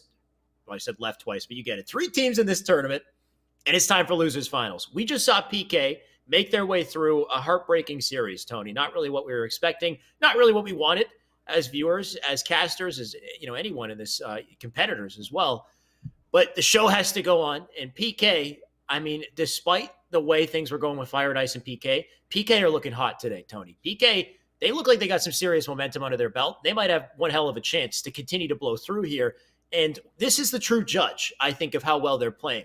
This series right here up against KCP. This KCP team has a bit of a mix-up. It's most of who you recognize. It's Struck, Soul Snipe, and who am I missing here as that third player? Not Talik. Manny, my bad. He's not in the lobby yet, but he will be shortly. But to round it out, we have Sparty McFly. We have not seen Sparty on this squad before, and so far, I'd say so good. KCP looking pretty good today. Yeah, even though I love Talik, I think Talik is an amazing player. Oh, every time you see those high kill death ratios, it's usually Talik putting them on the board. But I mean, arguably, Spartan might be a better player. I mean, he is a well-established pro, a tournament-winning player. Talik has accolades, but I mean, Spartan is decorated. He is. He's decorated. He's got incredible highs and some of the most unfortunate lows in all of Halo history, right? He's got the controller disconnect that I'm sure he'll never forget in the middle of Worlds, dude. That's got to suck. But not if you keep reminding him. He also, I know, I feel bad as I'm saying it. He's got incredible highs, though, too. The man's got, some championship wins. I had the pleasure of hosting the tournament that he won back with Halo Reach, right? I believe, yeah, we had the finals interview with him after he won that. So Spartan's been making some huge plays for a long time and looking to bring some of that talent, some of that experience over to KCP as a sub today, I believe, just subbing in for Talik. But they've been looking good so far. And like I said, on the opposition end, PK, they've been barreling their way through. It was a bit of an unfortunate series they just had, but before that, they've been cleaning up shop, right? So if PK can kind of hold that energy, mind you, this is a whole hell of another juggernaut they have to go up against this time. But I think they got a good shot to really be a force here. And we're about to find out very shortly here, Tony. We've got strongholds on the rig for game 1, and it's already loading up. And I'm very curious to see this matchup here. You have Spartan, the winner of the last land, as you said, Reach. That was the last land that we've actually seen, mainly because of the COVID-19 crisis. And then you have, I would say, and then you have Tapping Buds, which arguably he might. I mean, on his Tapping Buds' best, like when he's playing peak Tapping Buds, he's one of the best players around. He's beating out the likes of Frosties and Bounds and Saiyans. He's right there with them. This man teamed with Evil Geniuses along the sides of Roy, Lunchbox, and Falcated, and they found massive success. I don't know about massive success for EG, but they found some great success. Massive, dude. That was the unfortunate period for EG when they started to take the downturn. They had to go up against CLG, so many other top teams. But speaking of top teams, speaking of top players, we're on board with Sparty. We're in this game, this losers final series. Winner moves on to grands. Loser goes home or stays home and stays in the chat, if anything. And we're actually on board here with Sparty, the young man out of New Jersey with the DMR in hands, holding down bottom nest. Players don't know he's there just yet, but he just made his presence known, putting some shots across everybody and not being shot back. That's a good sign. Yeah, it's always good to hold down a power position and not get shot at. Give him clean, easy opportunity here to collect that capture, and he does. So 1 point on the board here for KCP, because they do get that early lead. You can see Tapping Buttons. We talked about it. We've been singing his praises. He's got a railgun. He doesn't get the kill. His teammate picks it up. But I'd like to see a play out of Tapping. Unfortunately, we won't get to see any rail plays. Might get to see a capture, though. And Tapping Bud's going to head behind the boxes into his hidey hole here as he finishes off Nest, dodging all the grenades, putting shots across the map on Soul Snipe. I swear, if Tapping Bud zoomed in, he does not miss. This man has one of the best zoom-in shots in the game. The crazy thing about that hide spot is whenever a player does it, it looks like a joke, right? It's like, what's this guy doing? This can't be a good idea. But it actually works, right? It's hard to kill somebody with a nade if they're sitting in that back corner hiding behind those boxes. So an awkward strat to witness, but Tapping makes it work. He gets a cap for it. But despite his efforts, you can see 21 points and more, and counting as they continue to gather on the side here of KCP. Blue player is pouring into basement. Atso wins his piv as well, so maybe a chance here for PK to get something going in basement.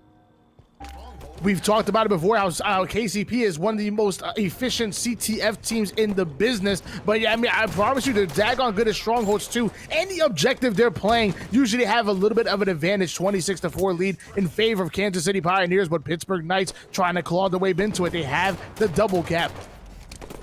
The real advantage is going to come from this camo. And you know what? Soul Snipe, he picked it up off screen. He got killed, though. He dropped the rail on his X, by the way, as well. There's a railgun sitting in trench, and nobody knows except Soul Snipe. So Soul Snipe might go back for that on his spawn here. Druck, in the meantime, he's capping Nest. You got new spawners coming out through bunker into BR base here. Druck looking to capitalize. And like I said, Soul Snipe, he's aware of the rail. He picks it back up. He's got another opportunity to make plays here. There we go. He does, and he does it indeed. Taking out Atso. Manny coming in with the scatter shot. He's not done yet. Drift in front of him, missing the railgun shot. So Drift is going to make him pay. That would have been a clean breakdown clip right there. He hit a spring jump on the stronghold point to get right up to the bridge or to the hallway immediately. If he hit the rail, that would have been sick, but not. No dice so far. Manny, it's his turn to go off here. He's got the shotty. He's got some nice shots in a Nest here. That player going to opt to stay up or going to manage to stay up. Manny, I like the quick rotation here. He knows he can't get the kill easily, so instead he's just hitting ground-bound shots with the shotty. Such an intelligent use of shotgun right there to quickly get the kill. Yeah, as many people that play Halo 5 know, the shotgun is not only an amazing close-range weapon, but if you bounce the weapons off of the floor or the walls, it has homing bullets, which, I mean, what makes a shotgun more overpowered? Give it homing bullets that bounce off of walls! And scope in functionality to make it even more powerful, yeah. Hey, I mean, it's Halo 5. Players can maneuver quite a bit. They can get out of some crazy stuff. Either way, 50-14 on the board. KCP been getting out of crazy stuff all game, getting the enemies into horrible spawn situations. You can see a Soul Snipe with yet another flank here. He's now sitting in BR base, drawing the attention of the enemy team as they look to spawn up on Carbine. This is crucial timing to get this BR base. It's going to give him an opportunity. What? They spawn behind them? They must have been blocking the Carbine spawn, but you can see Soul Snipe was not ready for that spawn right beside him. I mean, the optimal strategy is to keep Nest in basement, so I guess they were trying to hold that spawn, but I don't think Soul Snipe was ready. I'm going to agree with you on that one. Luckily, Atso able to get that kill off. They're able to take BR base, but they're still behind the 8-ball here. 70-14 lead in favor of your Kansas City Pioneers. Let's see a play, Atso. He's got 2 shots to work with the rail here. And he's got a shotty as well, so man's got all the money. That camo's been up, and I'm not sure who has it, if it was burnt. But the playmaking opportunity in the hands of Atso here, and no plays being made just yet. He might have to toss these weapons off. He's in a lot of trouble here. Diving out one shot, to be honest, he should have played that, Tony. I think he should have dropped those weapons off the map. I don't know how he expected to live. I agree 100%. I don't think you want to give your opponents railgun and scatter shot, but at this point they have a lot more to worry about than just the power weapons, because right now full control in favor of KCP, and they're now 17 seconds away from taking the win. PK goes 3 down, make that 4 down, and everything looking so good for your Kansas City Pioneers roster. We said PK were looking pretty good today. They were stomping some of the other competitors, but KCP, they're just built different, Tony, and this is proof right here. Proof in the pudding. 94 and counting. That's a trip cap. There's no hope for this blue team. A beautiful 5 out of Manny to just seal the deal on game 1. And man, if PK don't ice up, this is going to be over quick, Tony. 100-14 win in favor of KCP. That is a dominant game number 1. And I mean, you're right. If PK don't wake up right here, right now, they're going to be going home a little bit early. And to my knowledge, only top 2 get paid. So it's either you ice up or you play this whole tournament for no reason. Oh, come on. You either ice up or you just wasted a Sunday. Good luck to you, right? Like, is it wasted your time? No, it's good practice, right? Regardless of whether or not they win or lose. These guys are grinding. They're getting better. You know what, Tony? Tony shakes his head. It's all or nothing, right? You get the dub, you're in, you get the dub, or you wasted your Sunday. You know what I will say, though? You're in the money if you're in the top 3. So they do get, I guess, what is it, $100 split between the... Anyway, they get a little bit of money for being in 3rd place. But of course, nobody wants a 3rd place finish. Every single team, they want to close this out with a 1st place finish. So PK, they're still in this. We got to see something. PK, I got to see. I want to be inspired. Dazzle me. What are we going to do here? It's going to be a truth slayer. This is their last opportunity, Tony. Yeah, I mean, the question is, are you going to make up enough money for you to order lunch for Uber Eats tomorrow, or are you going to take your girlie on a nice little dinner date by getting that first place money? Because bragging rights are nice, but it is all about the money. It's the difference between a solo Uber meal for just you, or a hot date is what you're saying. I like that. Let's see if they can earn that extra cheddar here, Tony. We've got our game coming up. It's going to be Slayer on Truth, the final opportunity for PK. And PK, after what we saw in Strongholds, they are going to have to put on a show here to really fight back. And honestly, I think Slayer is their best chance to do it. And it's all going to come down to this opening strat here. The plays for the camo, the plays for the combo, and for the map control. Yeah, I mean, if you're not controlling camouflage, you're not going to win the game. As simple as that. And they don't have a little tac mag at the bottom of the map. You grab that camouflage, grab the tac mag, and now you're real stealthy over here. Manny, what are you going to do to control that power up? Right now, Manny's just going to hold it down from an anchor position here. Dives out. I like the stabilized shots to get the kill here. You got one more player up in car, and that's tapping. Manny's looking for him. Just knows he's in that car bubble. He's seeking and destroying here. If he gets him, tapping and try to get away. Tapping somehow does get pretty far, but he's dead. Manny looking for more here on a drift, and he does get two. What a beautiful double and a series of 5 perfect shots out of this man. He is iced, Tony.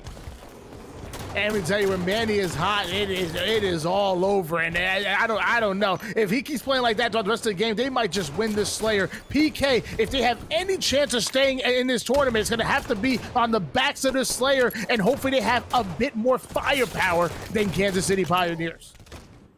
Oh, Manny just looking too hot. He does manage to get a trade before going down here. Atso trying to live, taking shots from all angles. The man can't do anything here. Tapping buttons, 2 nades out, no dice with either. He's dead, and on the spawn screen, it's a 4-kill advantage, but Drift doesn't care. He's diving into red, looking for more here. Sparty will get the kill. Man, put him down. It's a 5-kill advantage.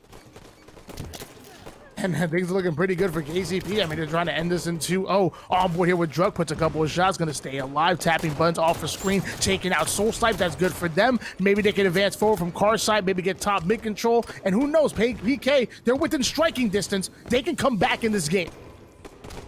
Spawns up in blue base for red team here. KCP, they pushed out car. They got 2 on pink, so a 2-2 split here for the team across the map. You can see the brawl going down on car side, and Druck with a hot angle into top mid, but doesn't see the player right beside him on the street. So a great play right there from PK to bring the score line right back to even. Still on board with Pelu God, as he's nicknamed himself as the LATM region calls him.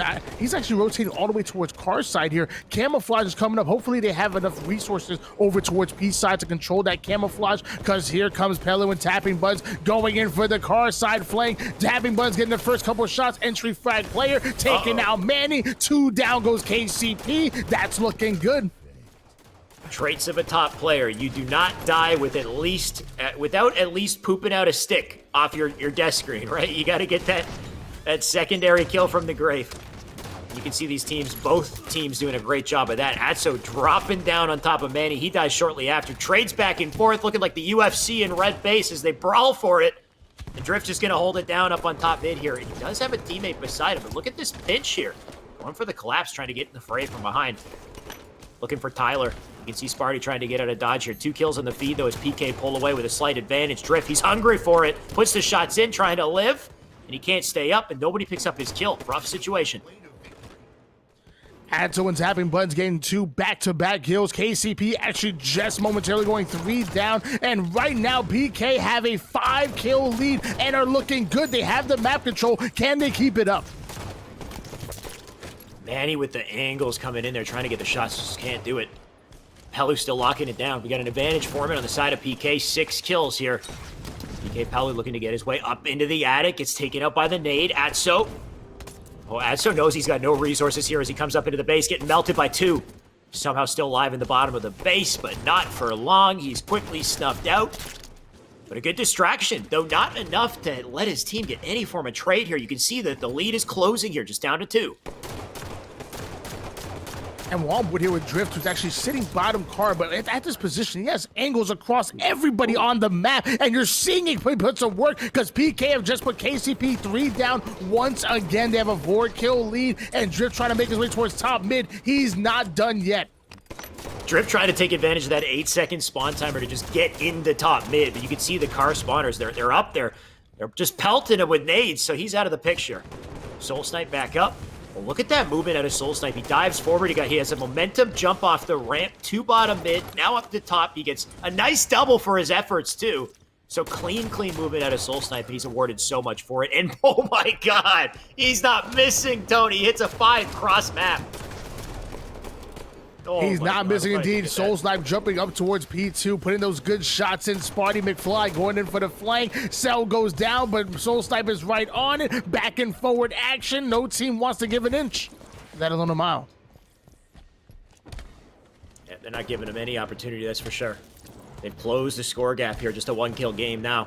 Soul Snipe holding it down for Pink. Players spawning up in the car bubbles here. Going to try and push out a car, get out of this tricky situation here, and great shots from tapping buttons to keep Soul Snipe back, but Soul Snipe lives up.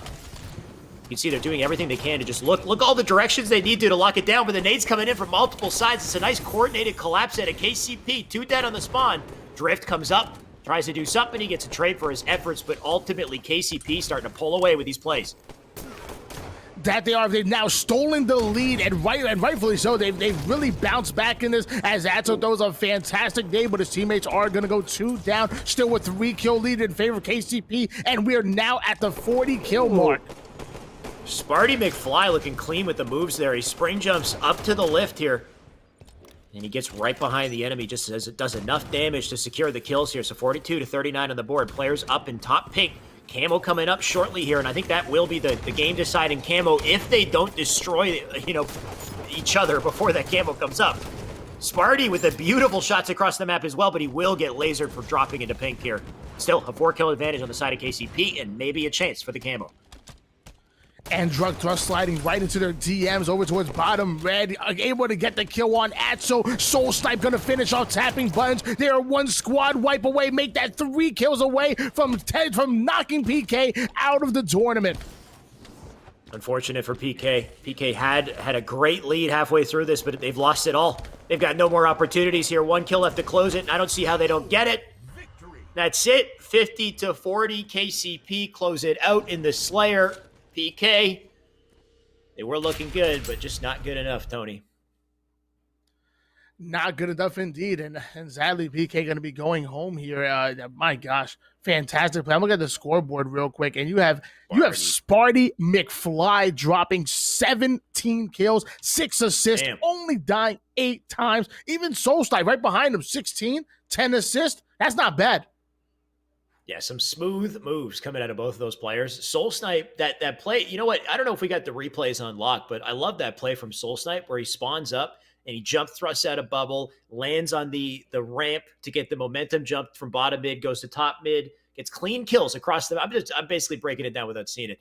But hits a 5 cross map to close that out. I thought that was so beautiful from Soul Snipe, and just kind of testament to the types of plays that KCP are able to pull off, even on the back foot, right? Because that was a point in the game where PK was winning. PK was winning the first half of that game pretty solidly. KCP, they turned it on in the second half and took it away. That they did. So fantastic job for your Kansas City Pioneers. They've won your losers bracket finals, and now they have earned the right to play against final in your grand finals. Now they have a little bit of a journey ahead of them because they'll have to win 2 best-of-3 series to become your champions, while final having the advantage coming out of the winners bracket. They will only have to win 1 series. That's right. All that's left is grand finals. 2 teams left. The biggest match of the tournament coming up after the break, so don't go anywhere. You don't want to miss this.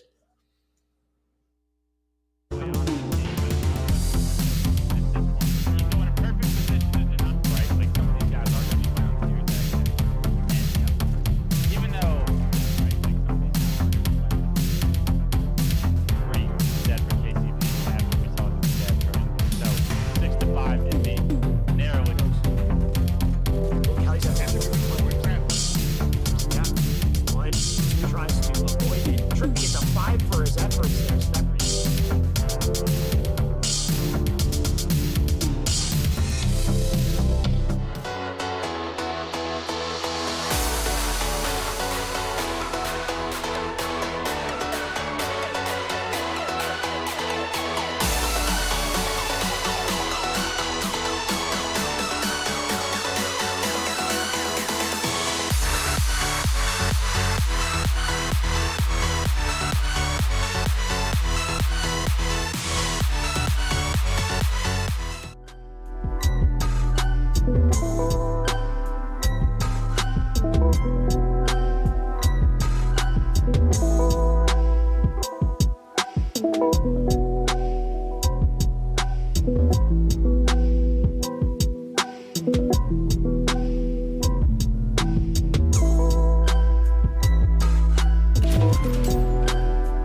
right, we're back for the last time. It's been one hell of a Sunday so far, but all good things have to come to an end.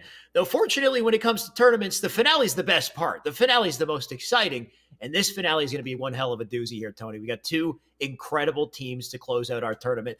One, on the winner's side, this is one hell of a squad here, Tony. This is team final. This is Frosty, Penguin, Renegade, and Stellar. Four incredible juggernauts. Basically Cloud9 plus Frosty, which is the best addition you could hope for. And then on the other side, we've got KCP plus one with one swap. We got Druck, Soul Snipe, Manny, swapping out Talik for Sparty, McFly, which so far has been pretty great. And let's see what they can do here. Grand finals, maybe we got a hell of a match in our hands here, Tony.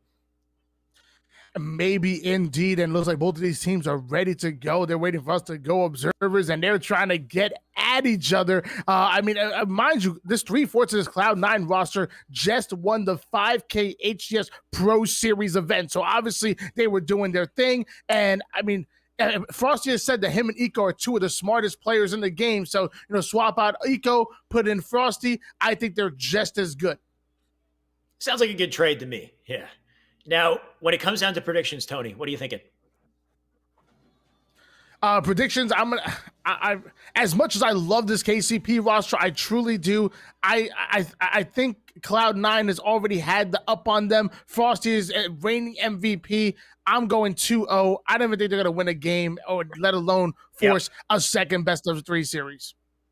I think that's a great point. KCP, time and time again, they have lost to C9. C9 has just had their number. And this time it's C9 with Frosty. And this time it's KCP with Spartan, which, I don't know, that's a good trade, I'd say. But still, it's looking rough for KCP. Final have not lost a single game all tournament long, and I don't expect them to lose anymore. But KCP, give us a show here. This is your chance to do so. And Sparty McFly, he's going to pick up that camo to start.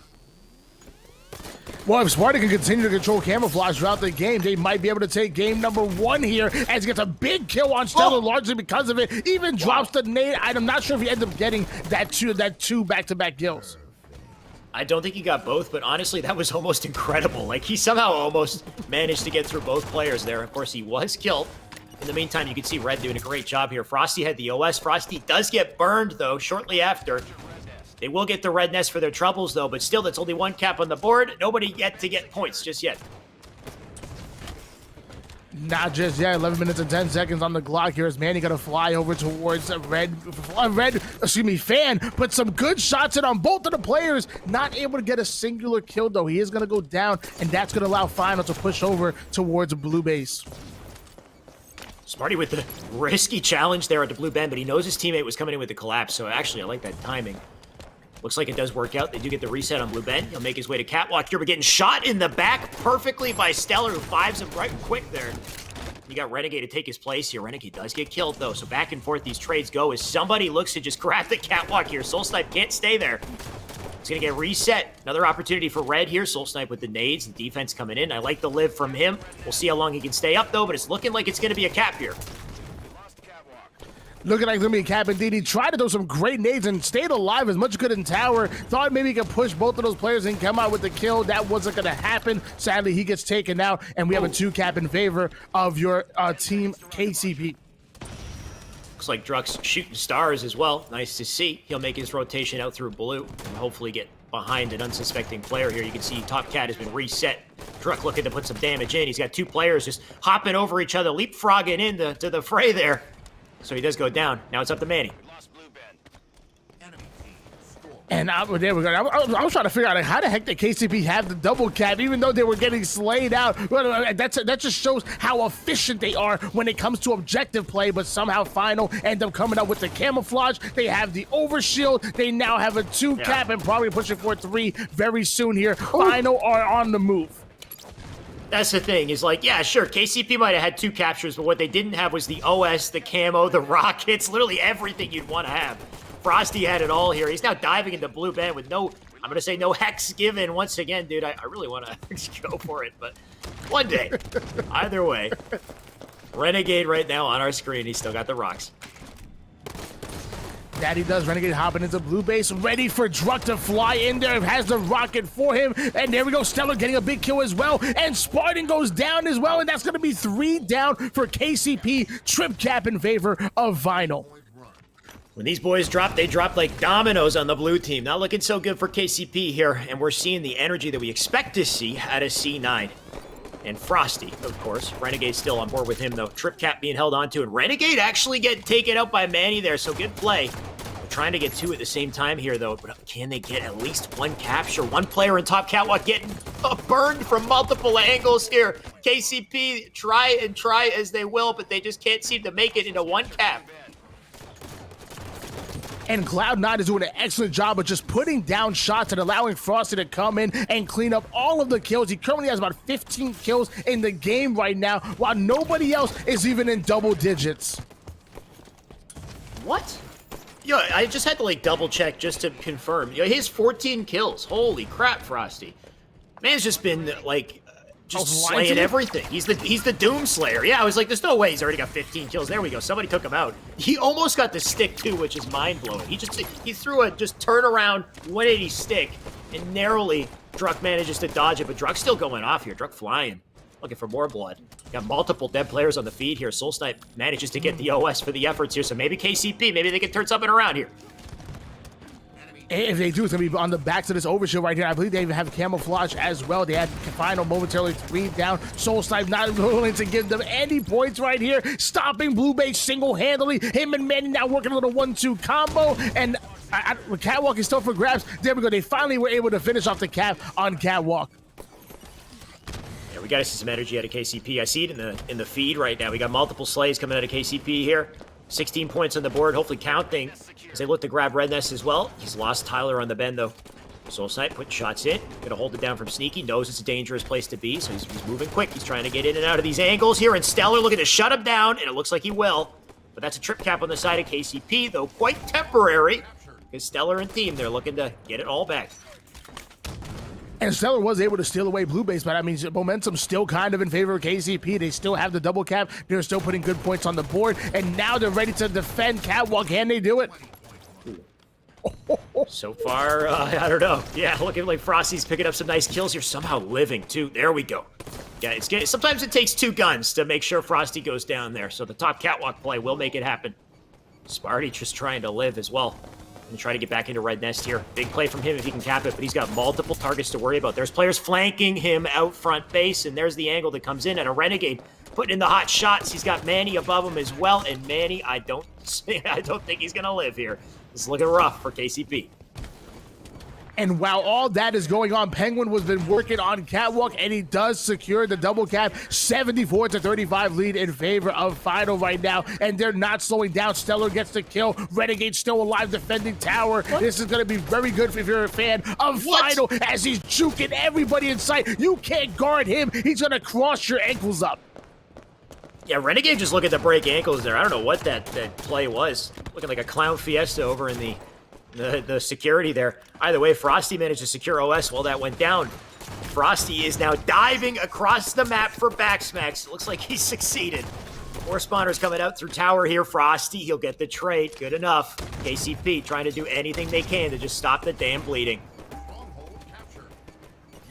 And luckily, Druck was able to secure Catwalk, but at the same time, there was Blue Base being secured as well, so just swapping around, and every swap is going to work in favor of Final. KCP has to slay out and put at least a good dub cap on the board, or they'll be in danger of losing this game number 1.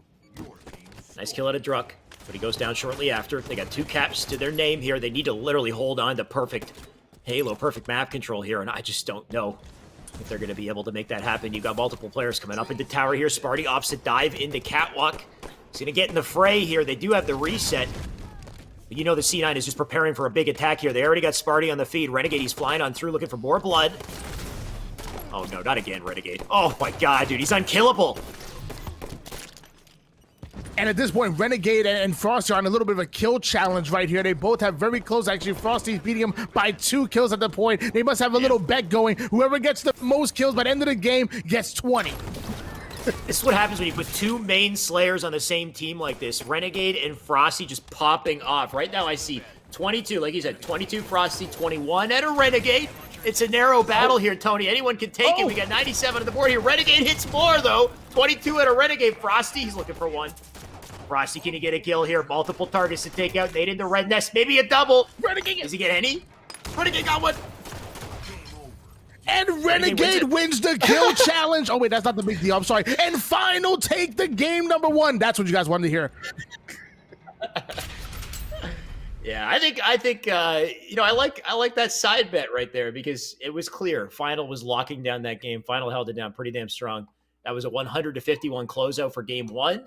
And the kill challenge, a slight lead on the side of Renegade. The beautiful thing about these stats is they have the exact same amount of deaths too. So 23-15, 22-15 out of Frosty, but Frosty has more assists. So Frosty putting in work and Frosty has more damage. So Frosty with more accuracy too. You know, this is quite the contention here. When we go down to Rock Hills, Renegade has the favor though. Let's see what they can do in Regret Slayer, Tony. Yeah, I think this kill challenge might be even more as exciting as the actual series itself. We're gonna see who's gonna top off. And on this one, I think I'm gonna go Renegade again because Renegade is playing on C9, who's the best slaying team, and he's the best slayer on that squad. I'm gonna go Renegade wins this kill challenge by 2 kills. Forget predictions on the game. I want predictions on this kill challenge. You know what's funny, Tony, is there's a quote that I've taken from you, and that quote is never bet against Frosty. What's wrong with you, Tony? You're gonna eat your own words, man. You preach to never bet against Frosty, and now you're betting Renegade. I'm gonna bet Frosty. Frosty's gonna win the kill challenge this one. You know what, KCP? Maybe KCP will just surprise us and take a game. Who knows? Well, I mean, as of right now, maybe Renegade or Frosty might win the kill challenge right now. It looks like KCP wants to win the actual game because it's 6-4 lead in favor of KCP. Soul Snipe still has the overshield in hand, ends up putting a double kill, puts that plasma caster in his back pocket. I'm sure he'll whip that out at some point. Oh, he's looking at a Soul snap his way through the base. I don't know what I'm saying here, but he got the kill. Either way, 9-5 on the board. KCP with a bit of a lead to start, and Soul Snipe, he was playing hot to start the game. Finally, they shut him down. But can they shut down the momentum that they've gained here? And Renegade, as I'm sure Stellar does go down, it's going to switch gears over towards Druck, who's, I don't know if he's trying to go for a jump or stay alive or lagging. I'm not exactly sure what's happening. Renegade going to take advantage of that one and putting him down and putting their scoreboard within 2. Stellar doesn't win that fight, though. Nice little battle between Sparty and Stellar bottom base here. Renegade, you know he wants those kills, so he's looking for it. He smells blood in the bottom of the base here. He does get a trade for his efforts, but 14-10 on the board here is Penguin looking to close that gap, but the caster is too strong. You got to worry about it every time you see it. And Sparty staying alive over towards top card, but not going to matter much because Stella was ready for him to drop down, ends up getting the slay. 15-12 lead, make that 16-12 lead in favor of Kansas City Pioneers. Truck was doing everything he could there to stay up, but no dice. Now on board with Stellar. All the players on blue team on the opposite side of the map here on pink. Stellar making the rotation through car. Does take a shot, though. They're aware of his positioning. He's in a pretty good spot here. He's got his teammates over on car's side. He's got BB12 up in front of him. Frosty already taking quite a bit of damage. Here's a Stellar going to try to get into the fray. There we go. He needs the timing. Can't get the shots on a Manny, though. He'll drop down instead. Down to bottom mid. OS in the hands, though, with Blue while that happens. So I wasn't even thinking about it, Tony, but KCP, they ran away with that OS, though it's quickly burned. And holy crap, what a battle in the bottom mid here. And it's funny because Stellar actually had the plasma pistol in his back pocket. I thought he was going to whip it out to utilize against Overshield, but they didn't even need to do that. They had him with a team takedown, and now Soul Snipe actually bouncing back. Manny gets the kill. Soul Snipe putting down the damage. Going to work over towards his teammate Druck. Work a little 1-2 bait and switch. Looking good is KCP. KCP's been playing it well so far. We've got these players in red base. They're going to push up, try to get out, but Manny, oh my God, Manny gets a hit marker for that too. I love the positioning. Just a prediction play out of him. Just tossing shots across the map here with this caster, and he's making it work. He's hitting them all, and he's got 2 assists for his efforts here. That's 3 dead on the feed. 28-20 on the board. An 8-kill advantage. Manny going to hold it down from top mid, and the pressure coming into red base here. So KCP, they're turning it on. That they are. I'm actually still on board here with Manny, who has a plasma caster in his back pocket this time, putting some good shots on Renegade, but Stellar coming in for the cleanup kill. Renegade still doesn't die. Stellar comes in for the smite and switch once again. Frosty and Stellar working a great little 1-2 combo, and they're within striking distance. They're only 4 kills behind. Oh, Druck looking to strike with his fists here as well, but he doesn't get it. That's a 3-kill deficit now. It's looking like Final starting to claw their way back here. KCP still looking ferocious, though. Stellar right behind enemy lines here. Shots into Manny for the kill. Frosty with a kill on the feed as well. Stellar looking for more here. That's a double out of him. And that scoreline is starting to narrow. Druck, there's no way he lives. Look at these players. They're all around him. Druck's down bottom mid. Trying to survive, but that's a spree and a Stellar. That's another kill on the feed. They're stuck in blue base. The collapse is coming in, and an OS coming up as well, Tony. I'm starting to worry about KCP. You know what? They're fighting back, though. They are fighting back, though, Tony.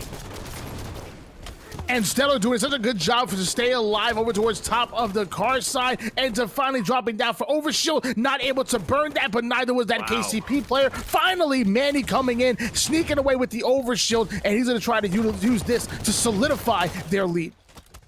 KCP somehow managed to fend off a base collapse and collect the OS, but what the ice out of this team. And Manny just sliding on through players to get a kill, gets a double as well. Wasn't expecting it out of KCP to pull through okay there, but they still hold on to a narrow lead. Top map control back in the favor of Red, though. And Sparty, he doesn't want to overexert himself here. Daddy does not want to do. Actually still on board here with Sparty, who's taking heavy damage over from Brad towards top mid, and as another player sneaking out towards blue car, he's not aware where he is. Penguin actually gets a couple of shots put on him by Sparty, and still comes out with the trade. 40-38 lead, still in favor of Kansas City Pioneers. God. Druck flailing a bit with those melees as well, though. Druck had that fight, and he goes for a super early melee that would never connect. So he doesn't get the trade there, but perfect shots out of Stellar to answer back. Just a 1-kill advantage for KCP. Oh no, they're going to start to drop like flies here. Stellar living up. He's got shots into both. Frosty with the kill on the feed. You got Druck back up on top mid here. Druck doesn't know Stellar's behind him, and he's going to get melted. That's a 1-kill advantage here for Red. Spawners in blue. Stellar with a double. Stellar looking for more here. Does he get... Can he use the nades? No nades. I was expecting the nade immediately there, but still, great place. 44-43 lead, still in favor of Final. Renegade being forced to back down car side. Has the plasma pistol, has top mid control, but he might go down. Frosty going down as well. KCP's are trying to come back. This is neck and neck, just a 1-kill game. Soul Snipe, what a beautiful play by him to win that piv. 46 all. Demon, that's Renegade. Soul Snipe trying to get cheeky there. He's shooting nades, too. Just staying up on car side. Wants to slow it down here. Sparty with a crucial kill. Frosty and Renegade get 2, though, and they bring it to 48. Such a narrow game here, Tony. Such a close game indeed. Only need 2 more kills. It does Final need. That's the 49 kill. 49-49. No. And Frosty comes away with the kill, takes out Manny, puts the 50th kill on the board, and that's going to be a 2-0 sweep in favor of Final. I was a believer up until the very last second. I was a believer, too. I kind of wanted to see it happen. KCP, they were so close, man. So damn close. Through thick and thin, man. Through so many situations where you would think they would be down heavily, they managed to fight off base collapses. They managed to collect OSs they probably shouldn't have gotten to. KCP brought it so close and couldn't clutch up the final kill. That's a heartbreaker. That is tough, for sure. One hell of a game, one hell of a series, Tony. It's always a pleasure casting it, for sure. Final, I guess they're just going to walk away with yet another victory here. They are uncontested. They lost no games this tournament, Tony. No games indeed, although KCP almost stole that Slayer away from them to force a game number 3. Either way, fantastic job by them. I was impressed. I was impressed by KCP plus Spartan, but I mean, come on now. There's this final roster. This is the God Squad, if you will. You're talking 3/4 of your HCS Pro Series champion plus Frosty. Does it get any better than that? You can't doubt these guys for sure. You can't bet against them. It's all our expectation. But I think, just as much as you, just as much as me, we like a show. We like some contention. And in KCP, they got so close. So damn close to giving us a nice show there. But, still, I can't complain. One hell of a tournament, Tony. It's always a pleasure casting these Esports Arena Sundays. They're always an exciting time. So thank you for joining me once again, Tony. By the way, our little side bet, between Frosty and Renegade. Frosty won it, but the true winner of the Slays was Stellar. Stellar popped off. He was the Slayer champion right there to close that out. So neither of us. Well, technically, I won the bet, if it's even a bet, because Frosty beat Renegade. Because you don't bet against Frosty, Tony, for the record. Anyway, any final words before we close out? I've said that multiple times, but Stellar did put out a stellar effort. And yeah, I mean, I thank you very much for having me, Mr. Shyway. Thank you very much, Esports Arena, as well. I want to thank, obviously, our sponsors. You have Microsoft and even Kellogg's as well. Going to be doing that big free-for-all tournament. I cannot wait. So thank you, Microsoft and Kellogg's. And most of all, thank you guys in the you guys watching the chat, you guys, the fans, lending us your energy for us to launch this spirit bomb. It is so easy for me to get hyped when I look at the chat and I see you guys getting hype along with me. Thank you guys at home. Yeah, big shout out to chat and shout out to Tony, who somehow, Tony, I don't know how you do this, but mid-cast, like I'm casting and it's super intense and I got to keep my eyes glued on the screen. You are texting, you're typing in the chat. I don't know how this man does it, but he's simultaneously hyping up the chat, talking to them, and casting at the same time. He's the man's on a whole other level. So mad respect to the chat and to Tony for helping bring the hype for sure. You gave the shout out to Kellogg's, to Esports Arena, Microsoft, big thank you, and big thank you to Monster as well. I still got their energy drink that I'm still working on. I'm really savoring these, so thank you so much, Monster, for supporting us, supporting the stream. One hell of a tournament today. Before you go, make sure to type ! giveaway in the chat. Get yourself in there in that giveaway. We got a big swag package. It's a backpack, Microsoft backpack, and inside that you got Esports Arena, Xbox merch. So some sweet stuff for you to get your hands on. If you just type ! giveaway in the chat, you can enter into that. But that's everything for today's Esports Arena Sunday. This is an every single Sunday kind of gig. So if you missed it, you can either go back, jump into the VOD, watch it again, or just see us next Sunday. We'll be there, and hopefully you're there, or be square. We'll see you there. Anyway, have a good night, guys.